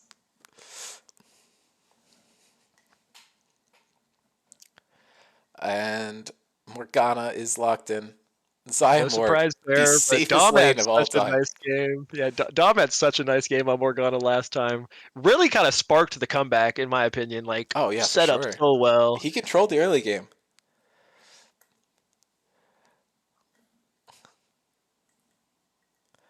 Interested to see what's going to get locked in here. I need some more cooking, though. This Because is a little bit basic at this point. I need something crazy. Udyr! Udyr, not crazy, but we'll take it. I'm sorry, but Udyr into the Zaya Morgana is just not it. Yeah, Gangplank as well. I don't really know what to talk about AP Gangplank, but typically Gangplank would be very good into a champion. Like, I think the Udyr, even the Cassiopeia, like, those champions would have to come forward and just allow Gangplank to land barrel combos. Yeah, I mean, this Zaya Gangplank Morgana draft is actually looking really good so far. You just need someone else that can, like, concretely stop them from moving forward. I'd hate to say it, but Maokai does a really good job of that. But there ain't no way we're seeing Mike on Maokai, let's be honest here. So we did miss a ban there. I assume they're going to Kindred. send in chat. Kindred, okay. I was just thinking, what is Mike going to go for at this point? Karthus is gone. Game 1, he went for the Volley Bear, which he did perform well on. But I want to see him on a harder carry than Volley Bear with how well he played last game. Yeah, I mean, the Kindred being taken away is a bit unfortunate. We will have to see. Yeah, I'm America excited to Buster's see banning how away Will Quinn. does on Thank Zaya. God. Yeah, good call out there. Probably Quinn and Uction, if I had to guess.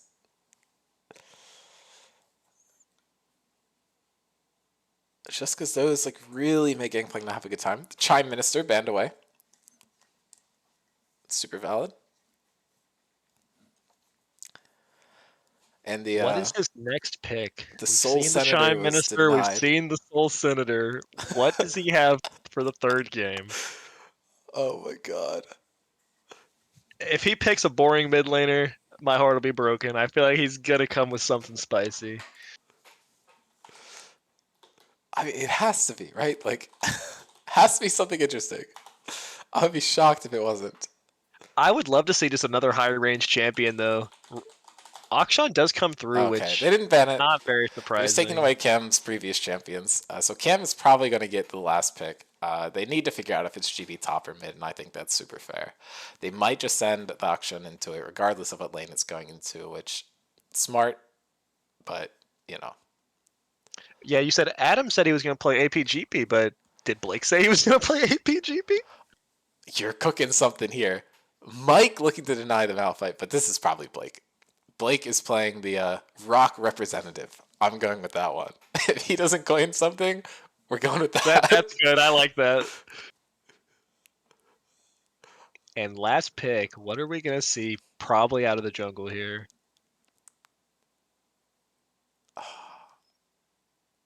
My body is tingling. What could it possibly be?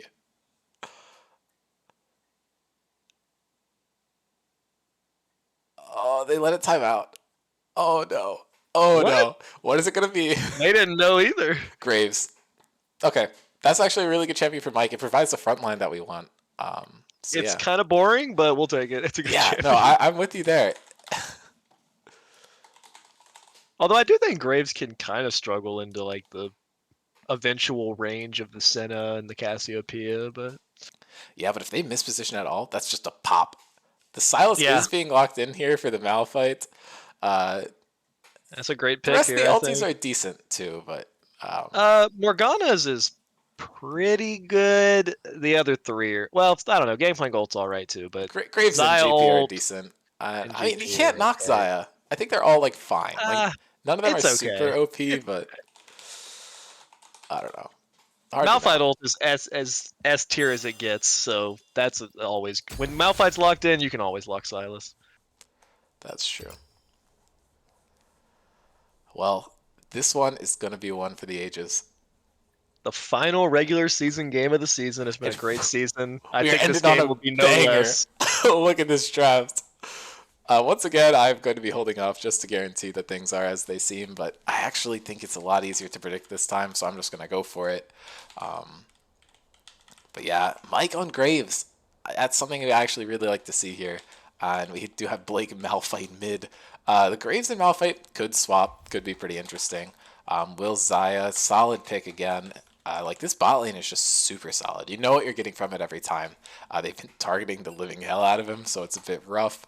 But I would actually expect the auction to be going top lane and the Silas to be going mid. I don't know if the players are going to be swapping around, but Yeah, I think you could be definitely interesting. want the Akshan into the gangplank, and Silas just runs over Malphite in lane. Like Malphite can't do anything into Silas, and then you steal the ultimate. So that's probably the lane setup because also Akshan with the double hit auto attacks kills the barrels so quickly. Yeah, for sure. Game should be starting soon. Let's hope they're not telling me. Oh, someone else joined through the friends list. And we are going to be getting into game. Looks like it's going to be Cam top, so we'll see. Mike says that the random guy that joined lobby just scraped all of their IPs. You know, maybe it's entirely possible. I'm going to go back to draft and delete the Graves real quick just so I don't forget to later. But the past performance here is interesting to look at. A lot of these players on New York Nutbusters have played a lot of games on their champions. I do expect Thomas to be playing the auction again, and Cam has a lot more Silas experience than Thomas does. But I did want this just so we can see the lane matchups, and obviously Garrett's stats are going to be different. But the Malphite is a bit interesting, or the Udyr is a bit interesting here. First time for Joey, we haven't seen him play it before, and I don't feel like it does super well into this enemy team comp. What are you thinking about that pick? Um, I don't know. I feel like Udyr is pretty good. Like I don't know, he has a lot of build flexibility. I've seen players like Mason go for a lot of different builds on the champion and usually perform pretty well. But I do think, yeah, you're kind of a call out. Zaya is pretty good into the Udyr because just any champion that wants to run it, use Zaya is good. Morgana has the bindings. Graves can kite him out pretty easily as well with Smokescreen and the dashes. We already talked about how Gangplank loves champions that want to run at him. So yeah, I do think it could be a difficult game for Joey. So we're gonna have to kind of watch how he does. Yeah, I mean, it should be pretty interesting regardless. This comp from New York Nutbusters just wants to sit back and play super safe, so I'm expecting that maybe Blake could go tank, but there's no way Blake's gonna go tank. He's on the Rock representative. We all know what's about to go down.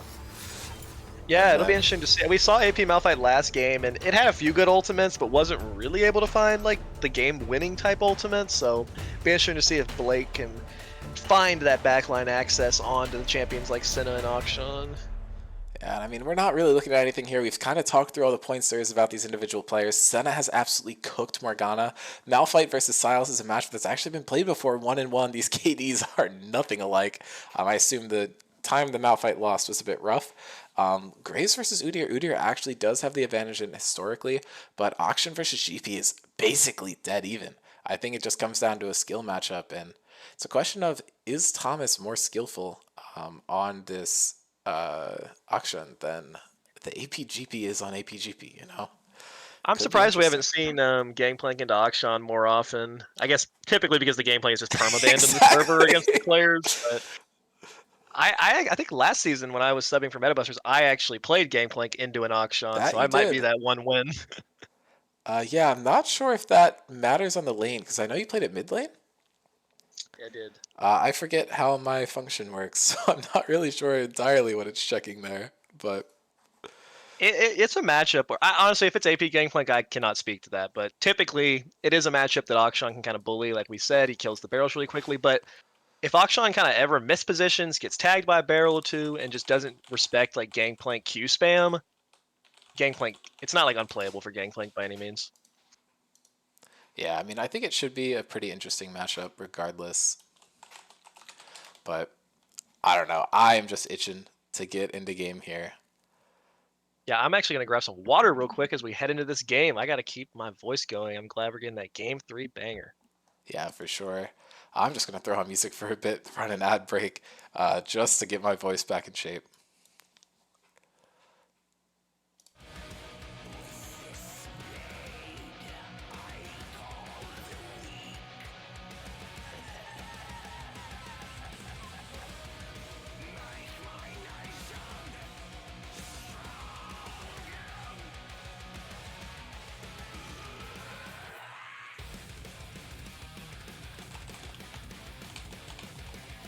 I have returned. I do think one thing to point out as well is we saw the Cassiopeia do really well last game playing in Garrett's hands. But I think Xayah is a better pick and do it than the Jhin is necessarily, because like we talked about, Cassiopeia kind of has to run at you, kind of set up those pulls. I also think Jhin Morgana is a great lane, but Xayah Morgana is also nice as well. It makes Xayah even harder to kill when you consider the spell shield on top of her ultimate. And if Morgana hits a root, it's a free root for Xayah, so that's a lot of damage coming down, and you're just keeping them trapped in the Morgana W for a really long amount of time. Yeah, I mean, the CC combo is insane here, and obviously if you're able to hit anything, you can kind of just land the rest of it. Huge wombo coming out here, and I think the big thing to talk about APGP is the survivability. A lot of these champions are looking to just assassinate it, but it heals so much. That's the huge advantage of that pick. Yeah, I know he has AP scaling on the orange, and I believe he also has AP scaling on the ultimate. So I'm not sure if that's kind of the strategy, is the ult does a good amount of damage and you heal a lot. I'm not sure if he has AP scaling on the passive, like when he has the flame auto attack. I'm interested to see, but I don't know. Anytime Yeah, someone's on their main champion, it's exciting to watch, and I don't think I've seen Adam get Gangplank ever, so I'm pretty excited to yeah, watch I mean, this. it should be a banger of a cast. Let's remind everybody, this does have playoff implications. If Metabusters wins this game, they lock that second seed, guaranteeing themselves side select, guaranteeing that they won't have to play the first seed in that first round. So it's pretty big stakes here as we go into this final game.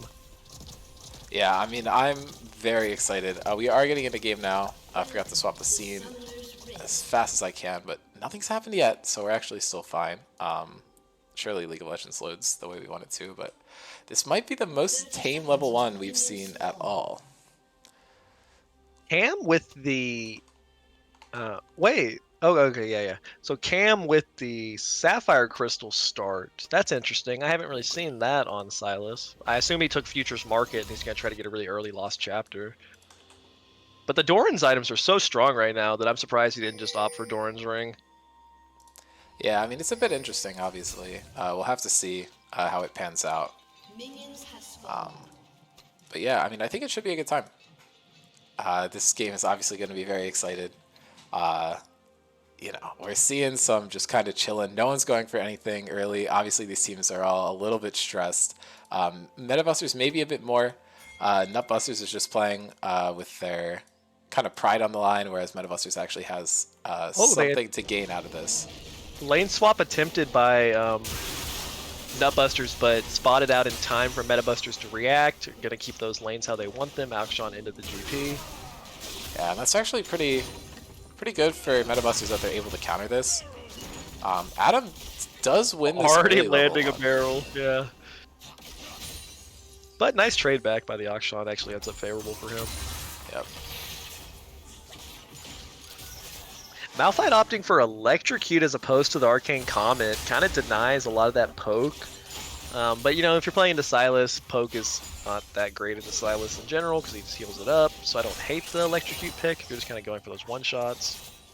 Yeah, I mean, I think it should be a pretty one-sided lane regardless. Sylas has so much power over the Malphite in the 1v1. The lane is just super doomed. Not only do you have the ult stealing capability, it's just compositionally, it's super one-sided regardless. But definitely. Typically, you don't usually see Malphite getting picked if Sylas is available as a tank, yeah. A lot of trading going down in the bot lane, but it seems to be just kind of evened out. And now a very aggressive play by Thomas. He was looking for the kill, tried to get that last auto in, but it just did not work out for him. Udyr is clearing towards top side. Gonna have to see if he can get a gank off on the Malphite. Sylas has very good gank setup, and the wave is pushing into the turret, so I think Udyr is gonna look for something here, maybe. But the wave is huge. Malphite has no mana, but the wave is huge. Yeah, I mean, it's going to be a bit rough. Malphite is shoved up super far, though, and I don't really think he had much of a chance. Malphite does have a huge CS lead, though, although that is going to go away pretty quickly. And the Udyr is getting work in and is looking for maybe an invade here. The dive coming out with that healing is huge. We already talked about it. Mike might be able to pick get this him one up. here. Flashes in, gets it, the smoke screen down, but walking right into the Udyr. And this could almost be disastrous.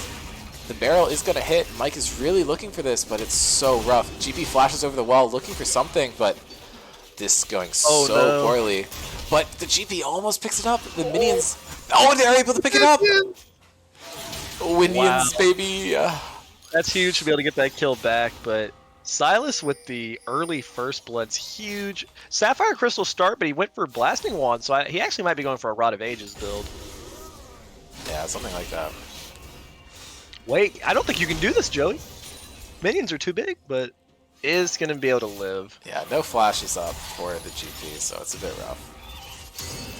Spell Shield, timed correctly.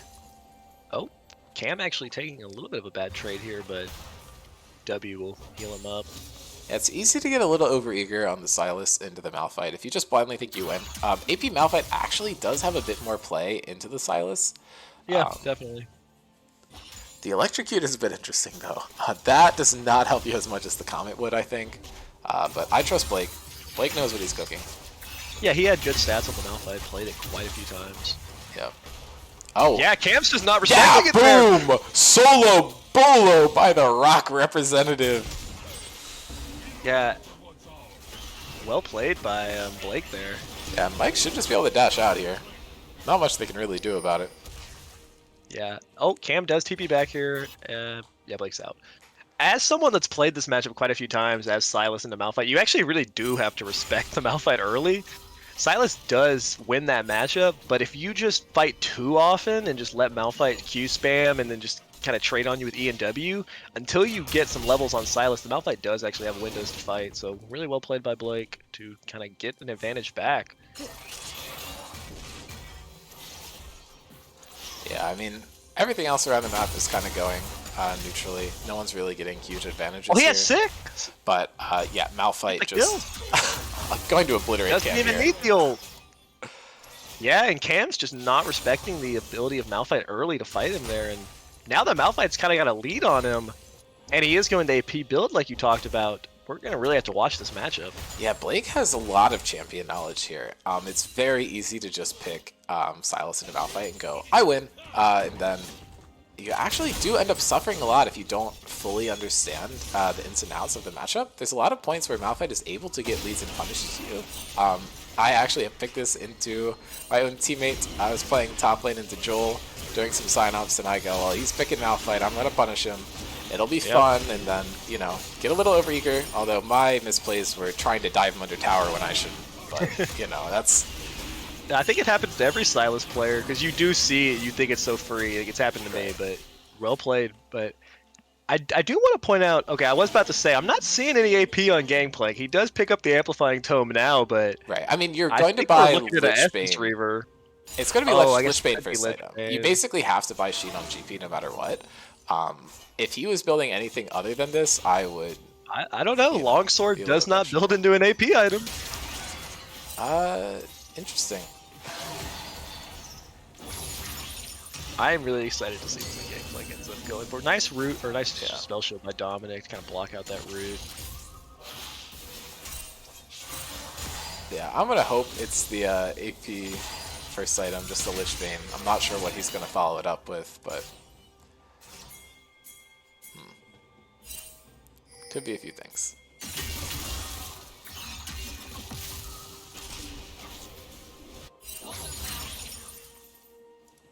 They're just fishing for something here.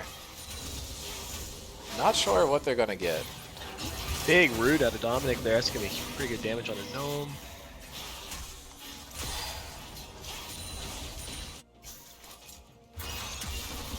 Udi are looking for a lane gank here. Yeah, I doubt it's going to If amount to Cam can- anything, though. Malf has ultis still. No flash on Malphite, so if Cam can bait him to R in on him. Oh, but he's on a ward now. Yep. Malphite knows. Let's see how long he can kind of Yeah, keep him Blake's interested here. knowledge of the game is simply really good. Udir's sweeping. He figures that he's on the Yeah, ward that's there. good. Yeah. Saves himself some time there, but now Graves is around. But Graves has it back, Jit. I don't know if you want this fight. Only on a Doran's Blade. Yeah, now that Malphite ult is available for the Sylas, this is where things get a little bit scary. He's looking to use it on someone else. The Oh, this Malphite is might really just be able to smart. win it. They find Graves here, but Yeah, I don't think they're actually going to go for it, though.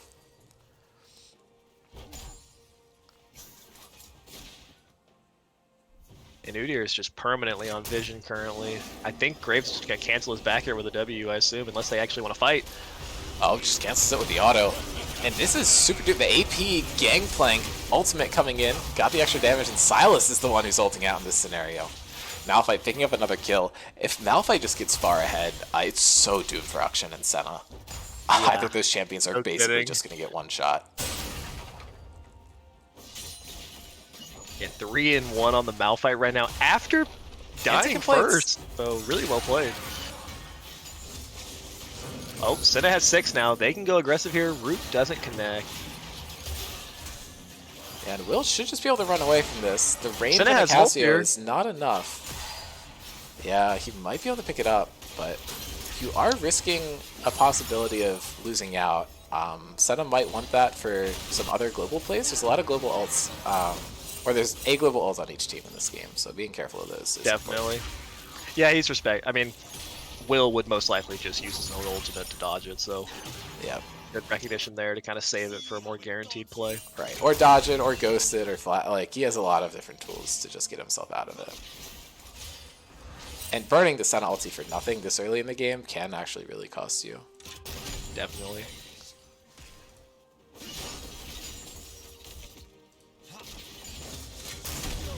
Trading coming down the mid lane should just favor Thomas. APGP is...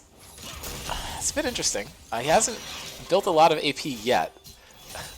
But, you know, he will get there. Nice root, but nothing more than that.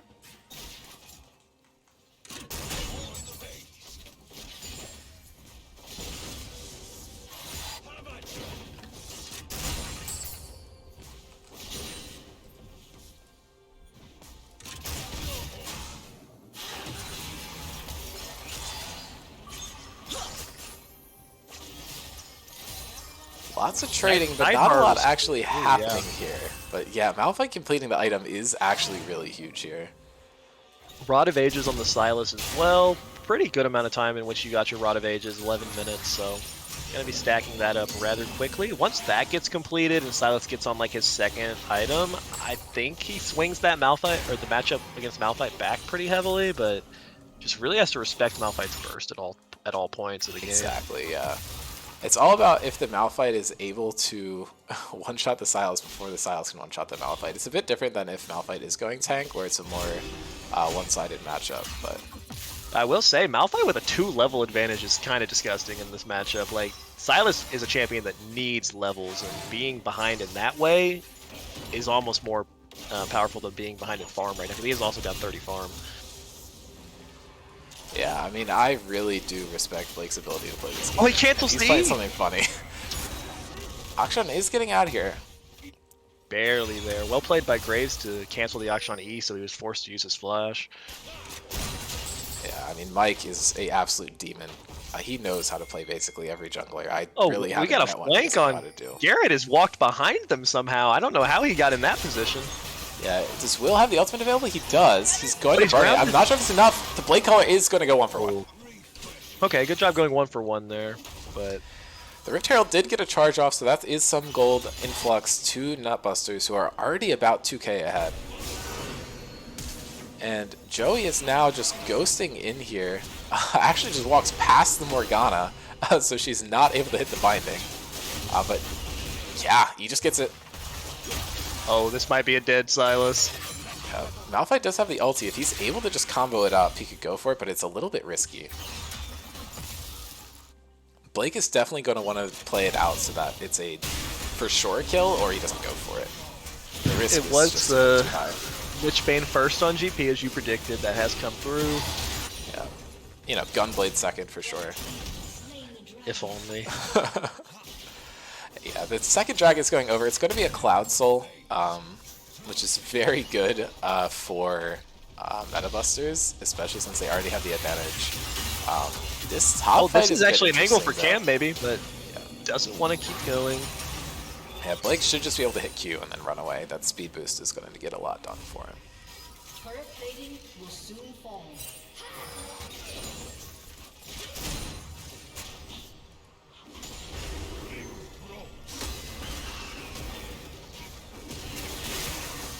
A little bit of a slower game compared to the first two, but I think we're setting up for like a really explosive mid game. Yeah, for sure. I don't know. It's going to be crazy. The GP Malphite ultimates are just going to be able to shut down a lot of people, but now Mike is getting engaged on Level Silas, but he just evens out the damage, and if Silas burns Malphite ultimate, Malphite is probably also going to burn Malphite ultimate. Yeah. Cam has realized the error of the first few minutes and is playing a lot more respectful now. I think he was about to run out, but that was a super short range ulti. Actually did just force the flash out of Mike. And this bot lane is going to lose to the Metabusters bot lane. Well, yeah, getting the flash out of Graves is actually pretty big there. Using the ultimate pretty well. Yep. Adam thought he was going to just fully commit to this and looked for a trade, but just isn't able to find it. I really want to Oh, and here we go. Blake just... There it is! And you're gone. You're just done. Wow. This Silas pick on R5 that I really thought was going to blow this game open is just not working out so far. Oh, Will, huge root. Dom is not able to pick it up. That initial damage from the Gangplank ultimate gets some stuff done, but the speed of the Senna is just super scary. And if you let this Cassio get going, Senna all misses everyone, but, you know, it happens. Malphite is winning this trade, and now Dom is pressuring super well here. Tries to zone with the Q. It doesn't matter, though. Will's going to pick up a kill. Could this be Will's game to have redemption from those first where he's focused? There isn't a fed AD marksman at this point in the game to shut him down. Yeah, definitely. And he has the Xayah ultimate ability to kind of dodge out on Cam's Malphite steals. So definitely like Will's opportunity here to make a lot of impact. Yeah, I mean, it could be his game. Looks like the longsword is just to have a longsword. Yeah, I don't know. Looks like Night Harvester second on the Gangplank, just kind of going for that ultimate to do a lot of damage when he drops it down. Once he gets that move first speed ultimate upgrade, well. yeah. Once he gets that first ultimate upgrade, that middle hit of it is going to nuke people. If you can combo that with a Malphite ultimate, I kind of think everyone on that team just gets deleted. Yeah, it could be true. Yeah, they're just going to end up losing this, and Cam misses Is that tank everything. Malphite or freaking what? That looks like tank Malphite. He took no damage there. That's insane. You want to know why? Cam has Roa. Yeah, level difference as well. 3 levels down. Wow. We were talking about the matchup top lane, but really like kind of Cam had a really good game 1 and 2, but really well done by Nutbush, kind of shut him down this third game. Yeah, Adam is trying his best to do stuff. This auction matchup is just so bad for GP. Yeah, the AP but the healing, not having the same poke. The healing is just fine. Yeah, like he's never gonna die. Yeah, the Qs still do damage. It's not as much as if you win AD, obviously, but poke with the Sheen is still doing damage. And he's still able to clear the waves too, which is I think the important bit here. But Joey's on a ward, so they're gonna be fine. Adam just walks up. He does not care. This chunk is doing so much. There might be something happening in the bot lane, but no, it's just going to dissolve. Silas is roaming down here mid lane, looking to follow up on this play. Yep. The Malphite's matching the roam. Oh, but he just misses. Dude, Cam appears to be in his head here. The enemy APGP ulti does come through. Mike falling down low, but Blake gets a kill without having to ulti. Actually, it does go over to the Graves. Boom! Ulti. And it is over. The Rock representative takes one down. It's a 2-for-1, but they're so overextended, and the bot lane isn't able to rotate up with them. Blake does have flash. Here. If he's able to get out, yep, he flashes over the wall. Perfect. And Dom setting him up. Malphite getting another kill. But now Cassiopeia's going in. Adam's just going to walk this out. There's not much for him to do, but that's 2 for 3. Will's just taking turret plates. And yeah, they take the turret. That's worth He a does kill. get the turret. He does get the turret, yeah. They're up 5,000 gold. I think this is the biggest gold lead we've seen for Nutbusters all series. That could be true. This is insane. I thought Malphite was caught out there, but Dom did a really nice job finding the angle onto Senna and just like getting her just so low that they just finished her off easily. Yeah, I mean, this team fighting from New York Nutbusters is so good. I'm enjoying this game thoroughly.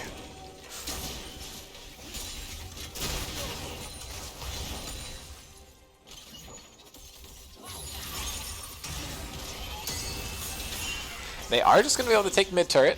They have Malphite ult 3 is turrets almost to back 0. up.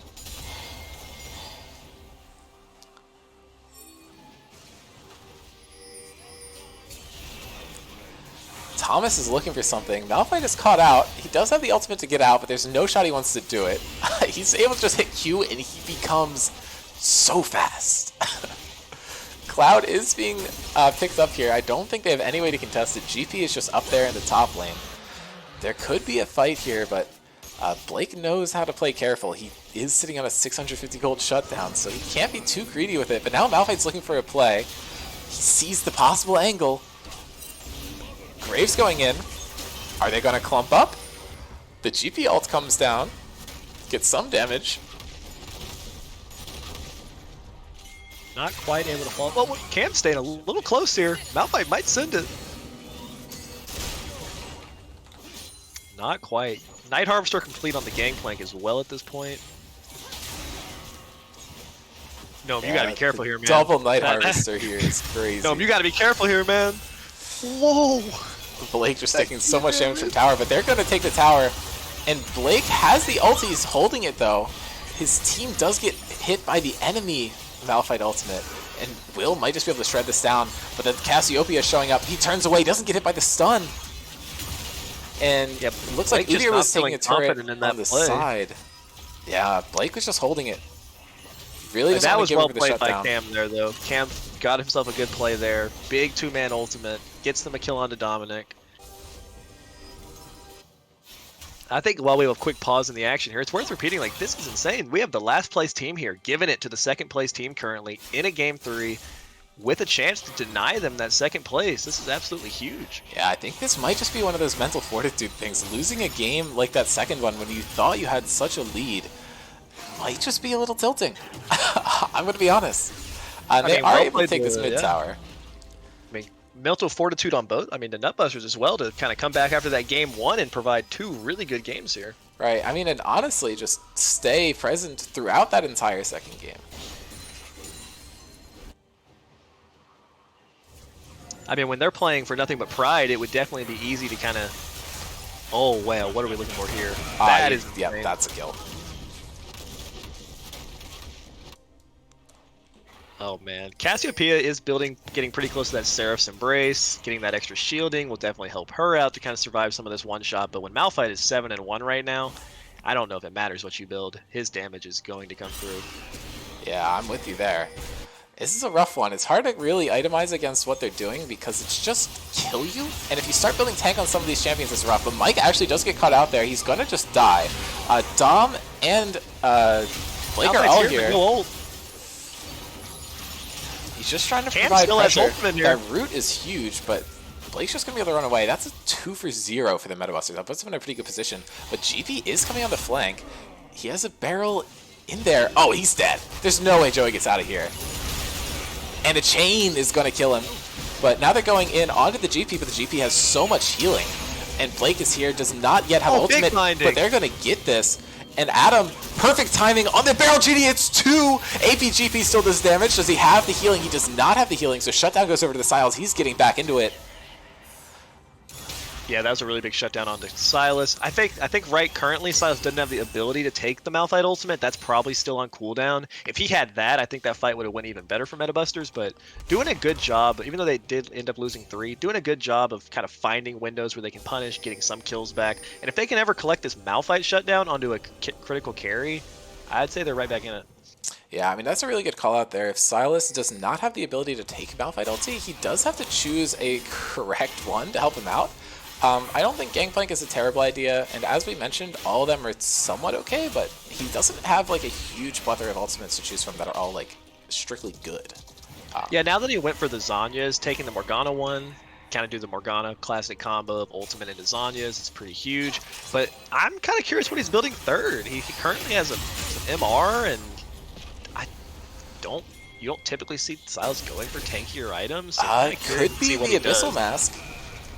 Yeah, just 'cause it's a good cheap item. Yeah, I don't know. I think Silas does just want to build damage. But... Yeah, I'm with you there. Oh, Big E though. Big chains. Yeah, Mike is just going to be fine here, but neither of their true damage threats are actually here. GP is going for the Axiom Arc. I think that's fair play. Will actually does get caught out there, but this Feather Pull is going to be insane when it comes back up, but they know to run away from it, and GP has now entered the building. Yeah, I think APGP should be allowed to build the Axiom Arc because basically all he does offer damage-wise is the ultimate. Yeah, it's simply too base. He has to be able to do it.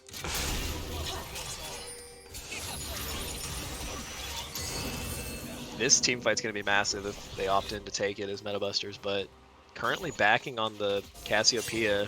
Oh, probably has his Seraphs. May look to TP back. Malphite Oh my god! Oh my god! That is disgusting. And Joey actually might live this one out. Malphite does not want to let him, but he doesn't really have the tools to stop him. Udyr living. The fact that by that a only thread got one there. is kind of crazy. I thought that was about to be just kill 3 into Baron, but ends up only getting the Senna. Yeah. They are going to pick up the Dragon. Will is soloing that. Yeah, but they're even on drags now. Oops, mouse slip there. Thomas falling down kind of low.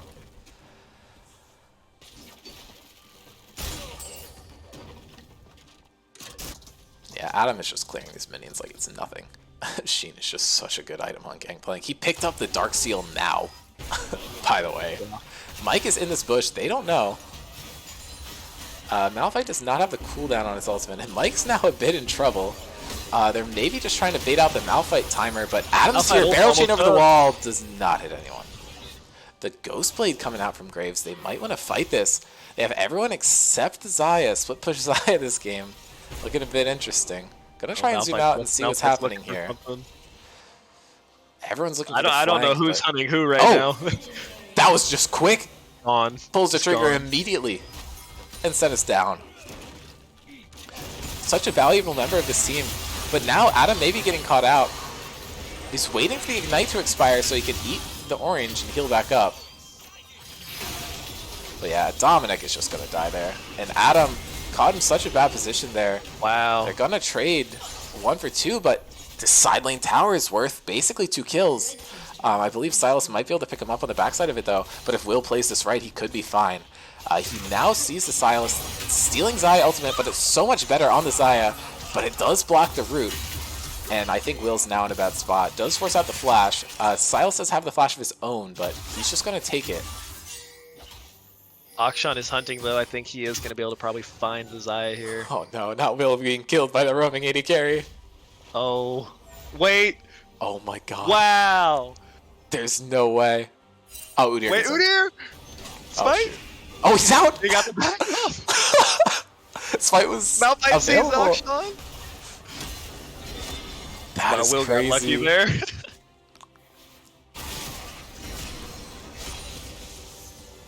Malphite 10-1 and 3. Currently, only death was that very beginning of the game. Wow. Lots of bush cheesing going on here. Oh, Malphite. Oh my god! And it's over. Straight line there, just gets finished. Gnome is not. He's regretting picking the center right now, I imagine. Yeah. I mean, he might be enjoying it in the fact that, you know, he doesn't have to play into it. Yeah, that's But, true. You know. We're kind of seeing though, like. Oh my god! Hard engage. Huge root. Doesn't really amount to much, but now Will's kiting. The CC immune does come out, but Will just has a lot of damage. And he's going to stack it up over time. Does not have that ultimate yet, but the pull through is huge. Will's going to get it. He's 2-2-1. But now he's snared up by the Sylas. But Morgana ult's coming out both ways. The Sun's going to hit onto Cam first. Actually does get him in the stopwatch. Mike failed to dash through the wall, and the Senna's going to be able to pick it up. But no, Dom flashes it. Is he going to be able to hit the binding? No, Flash comes out there. But Mike's able to pick up one. And now Garrett's running in. But Malphite is here. If he's able to hit both, he's definitely going to do it. Mike almost gets on one of his own. He does get one on his own. And now maybe Blake's going to get something. But the ultimate is coming down. And boom! No, steps up too far. But the exhaust comes down. Cam hits it over the wall. Adam's showing up 1,000 gold onto the Sylas. That's exactly who you wanted on, I think. Maybe. And then Adam is just burning him down. Adam wins this. Maybe. It's so hard to tell. But now the AP-GP ult coming out from the Sylas. Barrel chains maybe going to work. I think Cam gets him here. Oh, Cam. Oh, the healing comes in huge. Oh, come on, Cam. You got this. Don't. Yeah, there it is. Okay, the Sylas coming online. Finally. Played that so defensive items. We got to talk about something. He held the Malphite ult and just used it on Senna when he totally could have just finished off Sylas there. I think, like, he is just hunting Noam this game, saying, you're not going to have fun. Yeah, I mean, I think he thought his way out was killing the Senna so he didn't have to deal with her. And then hoping that they're able to kill the Malphite on the backside of it. They can get soul point here, possibly, while the Baron's But Baron coming through. Yeah. And it was the Abyssal Mask, and I think you did see that extra magic resist actually did kind of play a big... Because when you consider that's also AP Gangplank, there is a lot of AP damage that is right. And the Morgana as well. Your main damage sets are all AP. The only people who can really touch him are the Graves and the Saya. They're not going to distract, or they actually might because there's still 15 seconds left. But the Malphite is going to be there. Is actually right on top of Thomas. Goodbye, Thomas. And he's going to see if he can hold it. Actually does. He gets the Senna ultimate out. Is Senna just dead? Yep, Senna's dead. Yeah, I mean, he's killing Senna on repeat, so... Right, and Senna is a huge scaling threat. Huge damage onto Thomas! Oh wait, he just killed him! And Joey's running down. I don't know what Joey's gonna do. Damage coming out here. The stun coming from Morgana. Oh my goodness! They're all just dead. The 4-for-0. That's crazy. And that'll be Dragon. That will put them on soul point. It is worth noting though that Cam did pick up the Rabadons after that previous fight. Oh, you're Blake is just kind of fucked here. Doesn't even have to ult. Oh, he flashes to hold it. Cam knows that he does have a big shutdown now, but goes over the wall. He's trying to get Will, but Will has the ulti, and he's just gonna. Oh my god, this is so close. Cam playing on a knife's edge here. Only powerful member on his team. Wait, he gets him over the wall. Yep, and he's able to pick that one up. But Cam is about to hit full build, so how many more items can he really get? He can't get too much stronger. But all the carries on the side of New York Nutbusters still have ways to improve. All their gold is on this Sylas, which is a big difference. But now Sylas is wrapping around. He's looking for the Gangplank. Adam is going to see him. Adam has nothing here. Adam's in such a bad position, and he's just going to get caught out and die. Yeah, and we're at the levels, like Cam's level 18, so he has that 3-rank ultimate, and it's just the cooldown is so low, he just gets to constantly grab ultimates at this point. Always will have something for a fight. This is absurd. I mean, if Cam manages to pull this game back after how that start went, that'll be crazy, but I do think Nutbush is still in a pretty commanding position if they take the fights correctly.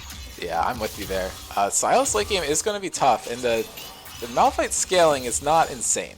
It's good, but it's not everything. Cam doesn't have Zonjas there, though. He kind of does need to respect the fact that he could get gone on.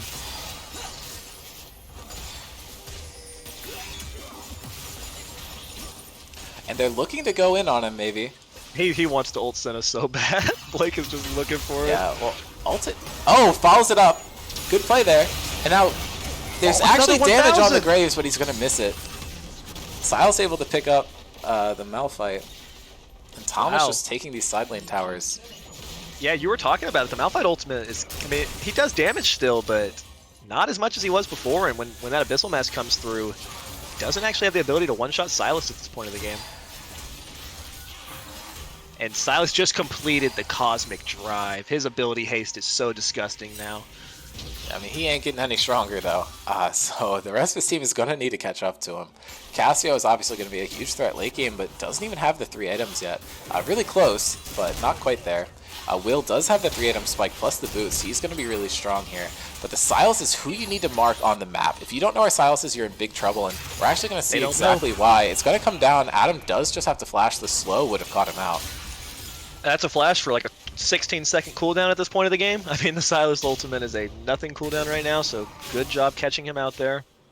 I really think we need to like Malphite has done a great job at this game, and he still will have a great opportunity to land powerful ultimates. But we really need to keep our eyes on both the Graves and the Xayah. I think they have to step up in these later fights to actually kind of close this game out. Yeah, I mean, Will's mid game has been fantastic so far. It's just a question of he's able to keep it up with all the focus being turned on to him.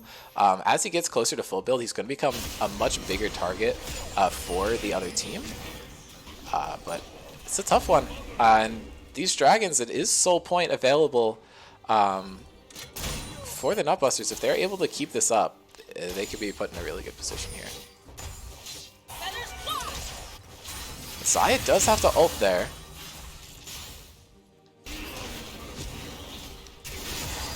That cooldown being down could be major. Yeah, definitely. Kind of denies the ability to survive that reverse Malphite engage when Cam takes the ultimate. Yeah, and I mean, that's just going to be key in this game. How Cam uses that Malphite ult. Yeah, I think we'll see a huge fight here in a minute. Wait, you're just too far up. And boom. Gnome gets caught, and Silas is nowhere to be found, but they're going to need to disengage before he shows up. That's a big kill. Oh, and now they find him. But the root comes out. The Zonia's... Oh, he one-shots him. Oh, the Zonia's actually isn't built yet. Mike having to get out here, but Mike does get caught, and now the Xayah is going. Will does flash the Malphite ultimate, and huge root from Will! Is it enough, though? Nothing on the Malphite. That root was so clean, but not kind of just discourages the play there. They're waiting for their own Malphite ult to come back up. You have low health bars, though. The junglers are not, or the jungler for New York Nutbusters is not available for this, and Auction is just farming the top side of the map. The Malphite ult is available now. They see the Silas, takes the GP ult here, but Blake on the flank here. The Q's going to do a lot, but if he sees Garrett, he could pick him up. I think Cam's low enough to get killed by Malphite engage if Malphite manages to find it onto him. I'm thinking that too, but I think Malphite's just going to hold it for the dragon fight and ensure they can get the soul. Or he's going to just zone Cam off. Oh, Cam has to be careful here. Yeah, he gets they're just going in, though. And Blake gets a knock-up on him, but it's not going to be enough to kill him. And that's so bad for the Nutbusters. Metabusters is going at it. They get the revive, too, so everyone on their team is up. And I believe that the Nutbusters have just been outscaled. It's going to be so hard to get back into this game. It's difficult at this point. I think you need to be super coordinated on your engage. Malphite has been finding good ultimates, but every other member of the team has to be there and has to be prepared to follow up. It's been kind of desynced. It's been him finding ultimates on an overpush Senna or someone, but not always in like a team fight situation. Yeah, and I mean, Silas is just winning the game here. Yeah, I mean, if you go late game on Silas, it's... Yeah, and I mean, no one has the heal cut for him, too. That's a huge thing here as well. There's just no way to stop him from just out-draining you. I mean, Dom has to be careful here. Silas just run Will right at him. does have it. Dom's going for this. Does actually have the Zonias up now, but they're going to just counter-ult it. And the root comes out pretty big, but it doesn't matter, I don't think. I think he just... Cooldowns are too low at this point. He just keeps chasing. And Baron buff. I think Metabusters may have turned this game. Yeah, and Will just gets caught here. Doesn't have anything. Gets the roots, but it's over. Yeah, and I believe this is going to be game for Metabusters. Rabadons did come through on Gangplank. I don't know how much of a difference that'll make at this point, but... Yeah, I would have to venture not much. Malphite gets this kill with an ultimate if he wants to, but he's not going for it. He's holding it for that cluster of people on the top side of the map. Might be able to find something here. Boom goes through the field, but he's just going to get poked down, and there's just no follow-up there. The Sarah shield just making that difference. It's so difficult. You can't one-shot Silas anymore. You can't really one-shot Cassio, so it's kind of center or bust at this point. Yeah. Oh, speaking of one-shot, Auction's down, and so is Cassio. This might not be too bad, but Siles is just going to roll through the CM. Unless he misses everything, the GP ultimate is coming down. Adam heals up a lot, and Cam is trying to get this, but yeah, now that Morgana no longer has the Hourglass, Blake isn't going to be up for another 30 seconds. This might just be the game. Not sure what they can do to stop it. Yeah, I think you called it. Silence is just kind of scaled too much at this point.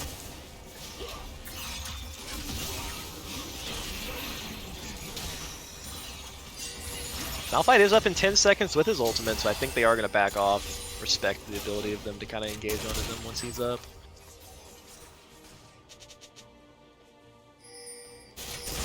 Yeah, they know Silas is their meal ticket to the win here. I really think we have to call back to that play where Malphite kind of chose to go onto the Senna instead of the Silas, allowing Silas to pick up 1,000 gold shutdown as well as kind of live through the fight and get a couple other kills. And once that happened, Silas just never slowed down. Yeah, I mean, that's a good thing to point out there. I don't know, though. I feel like Silas might have just gotten this fed as an inevitability. Eventually, yeah, but I mean, he got back-to-back 1K shutdowns off that play, and I think just completing the Rabadons, especially when he went for a MR item third, just let him accelerate super quickly. Gonna have to see if they can pull off a miracle defense. Nutbusters has been playing a good game. Do they have one more good fight in them? 3 inhibs down, though, it's gonna be pretty difficult. Yeah, it's gonna be rough. Noam with the Edge of Night as well, saying, Malphite, you cannot just ult me. Yeah, I mean, I just really don't think that there's a way back in this for the Nutbusters, unfortunately, for them. Metabusters played really well here, and by Metabusters, I really just mean Cam. The rest of the team has done solid, but it's all really on him at this point. If he's able to play safe and controlled and make sure he doesn't give anything over, then he's in such a good spot to close out this game for his team and secure the win for them, which would lock them in at second place, which is exactly where they want to be, not having to face the Spectres. Definitely had a side select advantage. Also massive when we've seen that red side has been so powerful.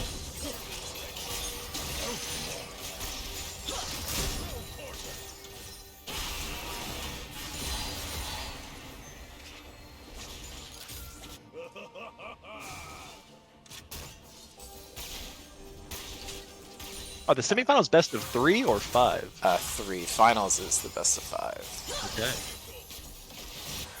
If that is even schedulable. If it's not, then we will have to give up. But now the engage does come down and Adam's done. Cam finds his pick, and I believe this is going to be the end of the game here. I'm not sure if they have any way to stop this. Will or Mike would have to go massive here with the damage, but I think Silas is just going to take the Malphite ultimate and they can probably close it out. Yeah, I mean, really well fought here by both sides. Oh, they're clumping so hard. Yeah, I mean, if Silas hits this ulti, it actually goes massive.